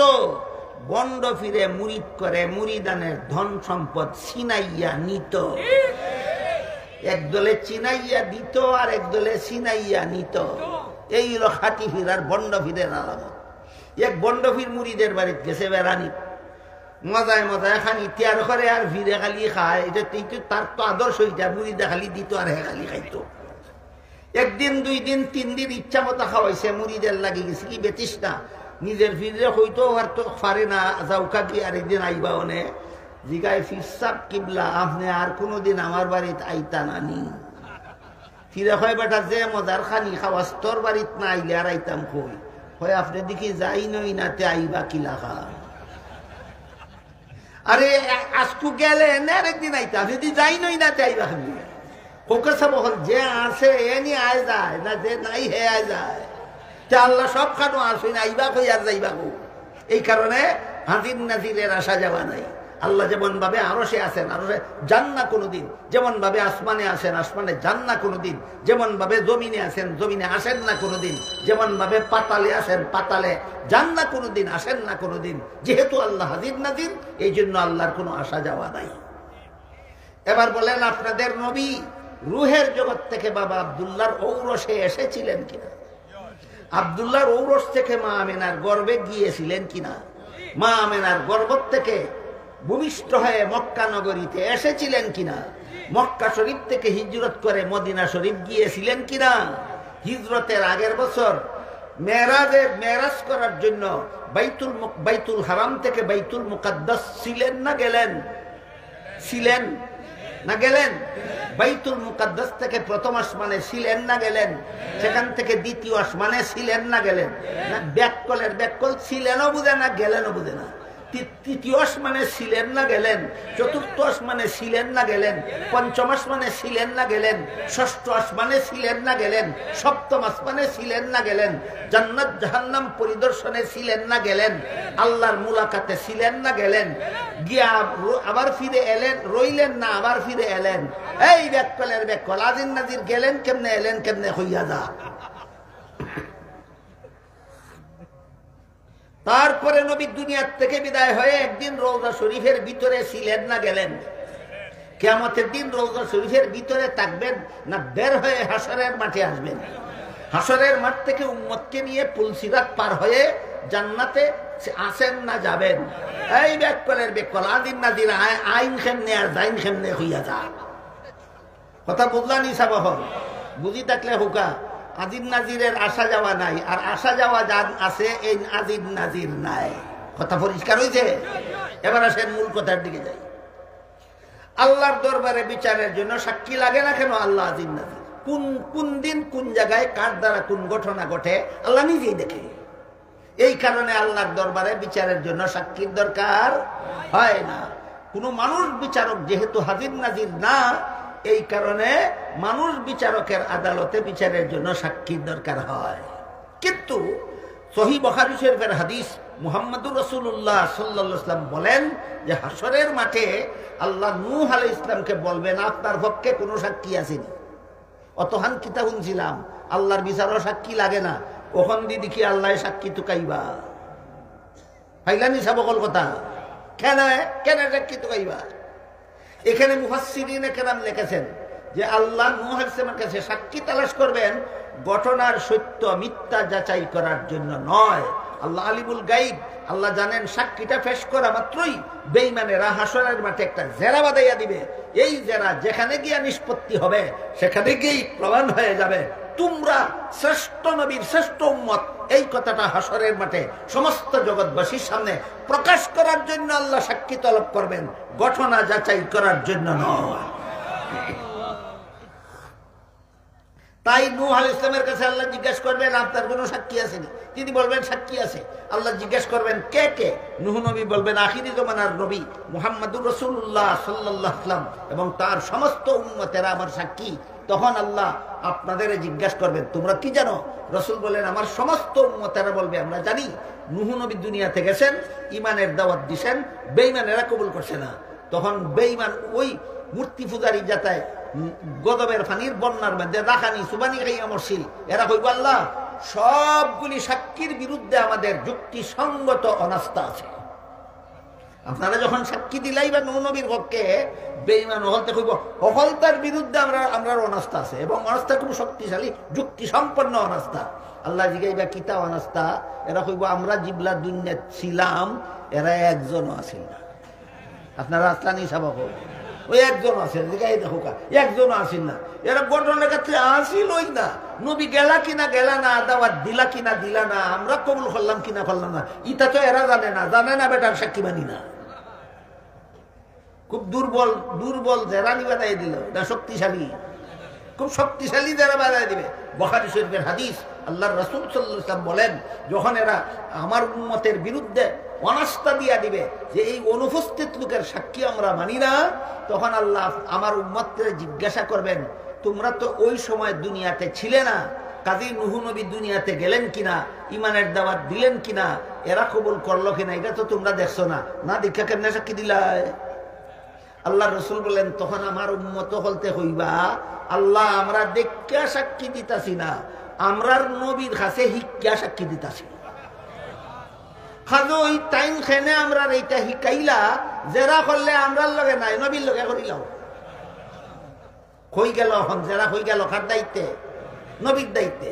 নবী বলেন আমার উম্মতে যখন এই জব দিব হাসরের মাঠে যে আমরা তো দীক্ষা সাক্ষী দিছি না, আমরা নবীর কাছে হিক্কা সাক্ষী দিছি, নবী আমরা এমন কথা হিকাইলা খেনে, এটা নবীর লোকে গিয়ে জেরা করো, আমরা কিতা কইতাম? তখন আল্লাহ রসুল বলেন তখন আল্লাহ আমারে জিগাইবা আপনি বলে আপনার উম্মতরে ইটা হিকাইছেন, বলে হিকাইছি, কেমনে হিকাইলা? বলে আপনার 30 পারা কোরআনও আপনি নিজে হইয়া দিছিলাম, আপনার কোরআনও ভাইয়া আমি আমার উম্মতরে হিকাইছি, আমার উম্মতে আমার কাছে শিক্ষা সাক্ষী দিছে। কাজেই আপনার কোরআন যদি সত্য হইয়া থাকে তাইলে আমার শিক্ষা দেওয়া সত্য, আমার শিক্ষা দেওয়া যদি সত্য হইয়া থাকে তাইলে আমার উম্মতের সাক্ষী সত্য, আমার উম্মতের সাক্ষী যদি সত্য হইয়া থাকে নূহ নবীর দাবি সত্য, নূহ নবীর দাবি যদি সত্য হইয়া থাকে বেঈমানদের অনাস্থা ক্যান্সেল। এই ঘটনা বর্ণনা করিয়া সহিহ বুখারী শরীফের হাদিসে আল্লাহর রাসূল বলেন এই ঘটনা হইল সূরাতুল বাকারার 143 নম্বর আয়াতের তাফসীর। একটা মন গড়া তাফসীর শুনাইলাম আপনারা না, 2 নম্বর ঠিকানাটা কি তাফসীর? তো তাফসীরের কোরআন তাফসীরের 1 নম্বর ঠিকানা স্বয়ং কোরআন, 2 নম্বর ঠিকানা রাসূলের হাদিস। একটা তাফসীর শুনাইলাম মন গড়া না, 2 নম্বর ঠিকানাটা কি? 2 নম্বর ঠিকানার নাম রাসূলের হাদিস। এই হাদিসটা আছে কই? সহিহ বুখারী শরীফে 2য় খণ্ডের কিতাবুত তাফসীর, তাফসীরুল কুরআন অধ্যায়ে আল্লাহর রাসূল এই বিস্তারিত ঘটনা বর্ণনা করে বলেন এই ঘটনা হইল এই আয়াতের তাফসীর। এই ঘটনার মধ্যে নূহ নবীর পক্ষে আল্লাহ আর কোন নবীর উম্মতকে সাক্ষী না নিয়া মুহাম্মদুর রাসূলুল্লাহর উম্মতকে সাক্ষী নিয়ে আল্লাহ হাসরের মাঠে সমস্ত জগৎবাসীর সামনে প্রমাণ করবেন আমি আল্লাহর কাছে অন্য নবীর উম্মতের মর্যাদা থেকে মুহাম্মদুর রাসূলুল্লাহর উম্মতের মর্যাদা শ্রেষ্ঠ। এই জন্য হাসরের মাঠে আর কোন নবীর উম্মতরে নবীর পক্ষে সাক্ষী বানাইলাম না, মুহাম্মদুর রাসূলুল্লাহর উম্মতকে নূহ নবীর পক্ষে সাক্ষী বানাইয়া প্রমাণ করে দিলাম আমি আল্লাহর কাছে অন্য নবীর উম্মতের চেয়ে মুহাম্মদুর রাসূলুল্লাহর উম্মতের মর্যাদা শ্রেষ্ঠ। এরপরে বেঈমানরা যখন উম্মতের বিরুদ্ধে অনাস্থা দিবে অন্য কোন নবীরে সফাই সাক্ষী না নিয়া মুহাম্মদুর রাসূলুল্লাহকে উম্মতের পক্ষে সফাই সাক্ষী নিয়া হাসরের মাঠে সমস্ত জগৎবাসীর সামনে আমি প্রমাণ করে দিলাম আমি আল্লাহর কাছে সকল নবীর মর্যাদার চেয়ে মুহাম্মদুর রাসূলুল্লাহর মর্যাদা শ্রেষ্ঠ। এই কথাটাই হাদিস শরীফে রাসূল বলেছেন ইন্নাল্লাহা ফাদ্দালানি আলাল আম্বিয়া ওয়া ফাদ্দালা উম্মতি আলাল উমাম। আল্লাহ আমাকে সমস্ত নবী রাসূলগণের উপর শ্রেষ্ঠ মর্যাদা দান করেছেন আর আমার উম্মতকে সকল নবীর উম্মতের উপর শ্রেষ্ঠ মর্যাদা দান করেছেন। আল্লাহ আপনাদেরকে যতভাবে অন্য নবীর উম্মতের উপর শ্রেষ্ঠ মর্যাদা দান করেছেন, এর এক দুইটা উদাহরণ দিচ্ছি শুনুন। হাসরের মাঠে অন্য নবীর উম্মতের হিসাব নিকাশের আগে আল্লাহ মুহাম্মদুর রাসূলুল্লাহর উম্মতের হিসাব নিকাশ সমাধা করে দেবেন। অন্য নবী পুল সিরাতের পুল পার হওয়ার আগে মুহাম্মদুর রাসূলুল্লাহর উম্মতকে আল্লাহ পুল সিরাতের পুল পার করে দেবেন। হাদিস শরীফে আল্লাহ রাসূল বলেছেন, যতক্ষণ পর্যন্ত আমার উম্মত জান্নাতে প্রবেশ করবে না, ততক্ষণ পর্যন্ত কোন নবীর উম্মতকে আল্লাহ জান্নাতে প্রবেশ করতে দিবেন না। আর যতক্ষণ পর্যন্ত আমি মুহাম্মদুর রাসূলুল্লাহ জান্নাতে প্রবেশ করব না, ততক্ষণ পর্যন্ত কোন নবীর উম্মতকে আল্লাহ জান্নাতে প্রবেশ করতে দেবেন না। এই সমস্ত বিষয় বর্ণনা করেই অতি সংক্ষেপে হাদিস শরীফে রাসূল বলেন, ইন্নাল্লাহা ফাদ্দালানি আলাল আম্বিয়া ওয়া ফাদ্দালা উম্মতি আলাল উমাম। আল্লাহ আমাকে সমস্ত নবী রাসূলগণের উপর শ্রেষ্ঠ মর্যাদা দান করেছেন, আর আমার উম্মতকে সকল নবীর উম্মতের উপর শ্রেষ্ঠ মর্যাদা দান করেছেন। আল্লাহ আমাদের নবীকে যতভাবে শ্রেষ্ঠত্ব দান করেছেন, এর মধ্যে একটা পদ্ধতি হলো দুরূদ শরীফ। আমাদের নবীকে অন্য নবীর উপর শ্রেষ্ঠ মর্যাদা দেওয়ার একটা পদ্ধতি দুরূদ শরীফ। দুরূদ শরীফ আল্লাহুম্মা সাল্লি আলা মুহাম্মদ অথবা সাল্লাল্লাহু আলাইহি ওয়াসাল্লাম, এই অতি সংক্ষিপ্ত দুইটা দুরূদ আছে। একটা হলো আল্লাহুম্মা সাল্লি আলা মুহাম্মদ, আর একটা হলো সাল্লাল্লাহু আলাইহি ওয়াসাল্লাম। এটার নাম দুরূদ শরীফ। এটা আমাদের নবীর নাম বাদ দিয়া আর কোন নবীর নামে পড়া নিষেধ, কারণ দুরূদ শরীফ আমাদের নবীর আলাদা মর্যাদা। দুরূদ শরীফ আমাদের নবীর আলাদা মর্যাদা। তবে আমাদের নবীর নাম কইয়া তার অধীনে কইরা অন্য নবীর নামে দুরূদ শরীফ পড়তে পারবে। যেমন আদম আলা নবিয়্যিনা ওয়া আলাইহিস সালাতু ওয়াস সালাম, ওই যে আলা নবিয়্যিনা আদম আর আমরার নবী, আল্লাহ তাদের উপর রহমত নাযিল করুন। নূহ আলা নবিয়্যিনা ওয়া আলাইহিস সালাতু ওয়াস সালাম, নূহের নাম বলার সাথে সাথে আমরার নবীর নাম উল্লেখ করে হওয়া লাগবো যে আল্লাহ তার উপর রহমত নাযিল করুন। দুরূদ শরীফ সম্পর্কেও আমাদের সমাজে যথেষ্ট পরিমাণ ভুল বুঝাবুঝি আছে। শানে রসুলের ব্যাপারে যেমন ভুল বুঝাবুঝি আছে, দুরূদ শরীফের নামেও ভুল বুঝাবুঝি আছে। কয় আমরা দুরূদ পড়ি, ওয়াহাবিরা দুরূদ পড়ে না। ওয়াহাবি খেয়ে কুরআনের সূরাতুন নমলের 65 নম্বর আয়াত মানে যে এ হইল ওয়াহাবি, আর যারা মানে না এরা হইল সুন্নি। সূরা নমলের 65 নম্বর আয়াতে আল্লাহ কি তা কইছিল, একমাত্র আল্লাহ ছাড়া কেউ গায়েব জানে না। আয়াতটা যারা মানে এরা বলে ওয়াহাবি, আর যারা মানে না এরা বলে সুন্নি। আমরা সমাজের ওয়াহাবি সুন্নি চাবকল আনারস আর বেদানার মতো। রসে ভরা ফলটা রেখয় আনারস, আর দানায় ভরা ফলটা রেখয় বেদানা। তেমনি ভাবে সুন্নতে ভরা দল রেখয় ওয়াহাবি, আর বিদাতে ভরা দল রেখয় সুন্নি। বুঝে থাকলে হোক, আপনারা যে সমাজ বাস করেন এই সমাজের ওয়াহাবি সুন্নি কিওর মতো? আনারস আর বেদানার মতো। রসে ভরা ফল রেখয় আনারস, আর দানায় ভরা দল রেখয় ফল রেখয় বেদানা। সুন্নতে ভরা দল রেখয় ওয়াহাবি, আর বিদাতে ভরা দল রেখয় সুন্নি। বুঝে থাকলে হোক, আপনারা সমাজের ওয়াহাবি সুন্নি কিসের মতো? আনারস আর বেদানার মতো। এইরকম উল্টা পাল্টা যারা ঠিক মতো দুরূদ পড়ে, এরার বিরুদ্ধে হয় দুরূদ শরীফ পড়ে না। এই কারণে দুরূদ শরীফ পড়া সম্পর্কেও কিছু কথা বলার ইচ্ছা ছিল আমার, বললাম না আয়াতের তাফসীর লম্বা হয়ে গেছে কি, সময় শেষ হয়ে গেছে কি, শর্টকাটে কইলাই। আল্লাহ কোরআনের এক আয়াতে ফরমাইন, ইন্নাল্লাহা ওয়া মালাইকাতাহু ইউসাল্লুনা আলান নবী ইয়া আইয়ুহাল্লাযীনা আমানু সাল্লু আলাইহি ওয়া সাল্লিমু তাসলিমা। আল্লাহ বলেন, আল্লাহ নবীর প্রতি রহমত নাজিল করেন, ফেরেশতারা রহমত নাজিলের দোয়া করেন। হে মুমিন মুসলমানেরা, তোমরাও আল্লাহর কাছে নবীর উপর রহমত নাজিলের জন্য দোয়া করো। আমাদের নবীর উপর আল্লাহর পক্ষ থেকে অফুরন্ত রহমত নাজিলের দোয়া করার নাম দুরূদ শরীফ। আল্লাহর পক্ষ থেকে আমাদের নবীর উপর সদা সর্বদা অফুরন্ত রহমত নাজিলের দোয়া করার নাম দুরূদ শরীফ। এই দুরূদ শরীফটা ফার্সি শব্দ, কোরআনের ভাষায় শব্দটা হইল সালাত। এই সালাত যখন আল্লাহর পক্ষ থেকে হয় তখন তার অর্থ হয় রহমত নাজিল করা। সালাত যখন ফেরেশতার পক্ষ থেকে হয় তখন তার অর্থ হয় গুনাহ মাফের দোয়া করা। সালাত যখন মুমিন মুসলমানের পক্ষ থেকে হয় তখন তার নাম হয় রহমত নাজিলের দোয়া করা। এই 3 নম্বর সালাতের নাম হইল দুরূদ শরীফ। আল্লাহ বলেন আল্লাহ নবীর প্রতি সালাত পাঠান, এর অর্থ হইল রহমত নাজিল করেন। এরপরে বলেন ফেরেশতারা তোমাদের নবীর প্রতি সালাত পাঠান, এর মানে হইল গুনাহ মাফের দোয়া করেন। নবীর কোনো গুনাহ আসেনি? নাই। তাহলে কি এর গুনাহ মাফের দোয়া করেন? আয়াতের তাফসীরে লেখা আছে নবীর উসিলা দিয়া ফেরেশতারা সদা সর্বদা এই নবীর উম্মতের গুনাহ মাফের দোয়া করেন। এরপরে আল্লাহ বলেন তোমরাও নবীর প্রতি সালাত পাঠাও, এর অর্থ হইল তোমরা নবীর প্রতি সালাত পাঠাও, কথার অর্থ হইল তোমরা আল্লাহর কাছে সর্বদা দোয়া করতে থাকো নবীর উপর রহমত নাজিল করার জন্য। এইটা হইল দুরূদ শরীফের হকিকত। গুড়ার ডিমও জানে না, খালি আমি আর আমার দলে দুরূদ শরীফ, ওয়াহাবিরা দুরূদ শরীফ, গুড়ার ডিম জামাজ দুরূদ শরীফ খানে হয়। আপনাদের গভীরভাবে লক্ষ্য করার ব্যাপার আছে একটা। আল্লাহ প্রথমেই বলছেন আমি আমার নবীর প্রতি সদা সর্বদা রহমত নাজিল করি। এরপরে সর্বশেষে বলেন তোমরা আমি আল্লাহর কাছে রহমত নবীর উপরে রহমত নাজিলের দোয়া করো। এই দোয়া করাটার নাম ওই দুরূদ শরীফ। এখন আল্লাহ তো আগের থেকেই রহমত নাজিল করতেই আছেন, তাহলে আমরা আবার কইলেন রহমত নাজিলের দোয়া করতাম কেনে? আমরা দুরূদ পড়লে আল্লাহ রহমত নাজিল করবা, নাইলে করতা নানি করবা। তে তোমার দুরূদ ফরায় আর না ফরায় নবীর কি আসে যায়? গুড়ার ডিমও জানে না। তুমি দুরূদ পড়ো আর না পড়ো, আল্লাহ তোমার নবীর উপরে রহমত নাজিল করতেই থাকবেন, করতেই থাকবেন, করতেই থাকবেন। তবে কেন আমাদেরকে দুরূদ শরীফ করার কথা বললেন? মহামূল্যবান কথা, জীবন ভর মনে রাখবেন। সেটা হলো সারা দুনিয়ার সমস্ত মুসলমানেরা মুহাম্মদুর রাসূলুল্লাহর কাছে এত বড় একটা মহাঋণের ঋণী আছে, যেই ঋণ শরীরের চামড়া দিয়া জুতা বানাইয়া নবীর ফর্ম ফরাইয়া দিলেও পরিশোধ হবে না।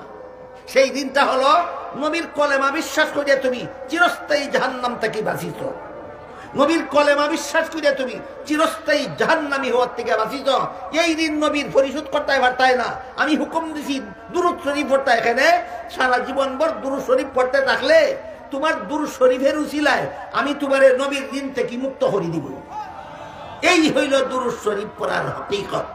দুরূদ শরীফের বিধান আছে, প্রত্যেক মুসলমানের জীবনে একবার দুরূদ শরীফ পড়া ফরজ। আর অবসর থাকলে যতবার নবীর নাম শুনে ততবারই দুরূদ শরীফ পড়া ওয়াজিব। ওয়াজ হুনাত বইলে বত্তাকি উঠার আগ পর্যন্ত একবার ওয়াজিব। 3 খান কথা ইয়াদ রাখো কথা বল। দুরূদ শরীফ জীবনে একবার পড়া ফরজ, যতবার নবীর নাম শুনব ততবার দুরূদ পড়া ওয়াজিব। ওয়াজ বইলে বর ভোর থেকে উঠার আগ পর্যন্ত হবার ওয়াজিব, একবার পড়া ওয়াজিব। একবারও দুরূদ শরীফ পড়া হয় না নি এখানে বইলে। আমি যত বড়ই মুহাম্মদুর রাসূলুল্লাহ হই দেখছি আপনারা টুট লড়ে, কিতা হয় টুটে সাল্লাল্লাহু আলাইহি ওয়াসাল্লাম হয়। একবারও যদি না পড়তাম তে হইতাই দুরূদ পড়ি না। নবীর তরিকা মতো দুরূদ যা পড়া আছে আমরা ওই পড়ি, তোমরা যা পড়ো খালি মন গড়া। মন গড়া পড়ার নাম দুরূদ নয়, নবীর তরিকায় দুরূদ পড়ার নাম হইল দুরূদ। আয়াত যখন নাযিল হইল দুরূদ পড়ার, সাহাবায়ে কেরাম নবীরে জিজ্ঞাসা করলেন, ওগো আল্লাহর রাসূল, আত্তাহিয়াতুর মধ্যে আপনি শিখাইছেন আপনারা সালাম কেমনে দিতাম, কেমনে শিখাইছেন? আসসালামু আলাইকা আইয়ুহান নাবিয়্যু, সালাম আগে না ডাক মারলো আগে? আসসালামু আলাইকা আইয়ুহান নাবিয়্যু, বলুন নবীরে ডাক মারলো আগে না সালাম দিল আগে? এটা হলো নবীরে সালাম দেওয়ার আদব। আগে সালাম দেও বাদে ডাক দেও। আমরা এইভাবে ওই দেই, যারা আগে ডাক মারি আগে ডাক মারে বাদে সালাম দেয়, এরা নবীর সাথে চরম বেয়াদবি করে। যেইটা সালাম দেওয়ার নামে বেয়াদবি করে, ইটা হয় আপনারা বলে ভরণ না। অবস্থাটা বুঝলানি সাবহল সাহাবা এখন আত্তাহিয়াতের মধ্যে আপনি শিখাইছুন আমরা কেমনে সালাম দিতাম, কিন্তু দুরূদ কেমনে পড়তাম আপনারা তো জানিয়া শিখাই দেবা। আল্লাহ রাসূলে ফরমাইন আল্লাহুম্মা সাল্লি আলা আল্লাহুম্মা বারিক আলা, যে 2 খান দুরূদ শরীফ তোমরা নামাজে পড়ো, এই 2 দুরূদ শরীফ যারা পড়ে এরা যথাযথভাবে উত্তম পদ্ধতিতে নবীর প্রতি দুরূদ শরীফ পড়ে। কলকাতা বহল নামাজ যারা পড়েন আল্লাহুম্মা সাল্লি আলা আল্লাহুম্মা বারিক আলা পড়েন না পড়েন না, আপনি উত্তম পদ্ধতিতে দুরূদ শরীফ পড়েন নবীর প্রতি। নবী বলে গেছেন নমাজের দাঁড়ই দাঁড়ে না, উত্তম পদ্ধতিতে দুরূদ পড়ব হইতে কি যারা নামাজ পড়ে আর প্রত্যেক নামাজের মধ্যে উত্তম পদ্ধতিতে দুরূদ পড়ে, এরার বিরুদ্ধে হয় ইতায় দুরূদ পড়ে না। কেমনে বুঝাইতাম অবস্থাটা? সালনি সিদুন নিসা বহল সালুন কিতা কইন আপনারা? সালুন সালইনে সুই রে কয় সুই সিদুন নি চালইনে শুইরে হয় তোর খরে দি ছিদ্র খেনে শুইয়ার খরে দি কতটা ছিদ্র থাকে চাল নিয়ে চালইনে হুঁচরে হয় শুইরে হয় তোর খরে দি ছিদ্র খেনে হুইছে হয় আমার খরে দি একটা দেখছস তোর খরে দি কটা খবর আছে নি এরা ওয়াজের মাঝে বারবার দুরুদ পড়ে না দেখছস তুই যে আসল দুরুদ পড়স না খবর আসেনি এই কারণে দুরুদ শরীফ পড়াও আমাদের নবীর আলাদা মর্যাদা আল্লাহ আপনাদের আমাদের সবাইকে নবীর যথাযথ মর্যাদা জেনে যথাযথ মর্যাদা দেওয়ার তৌফিক দান করুন সবাই বলুন আমিন। সুবহান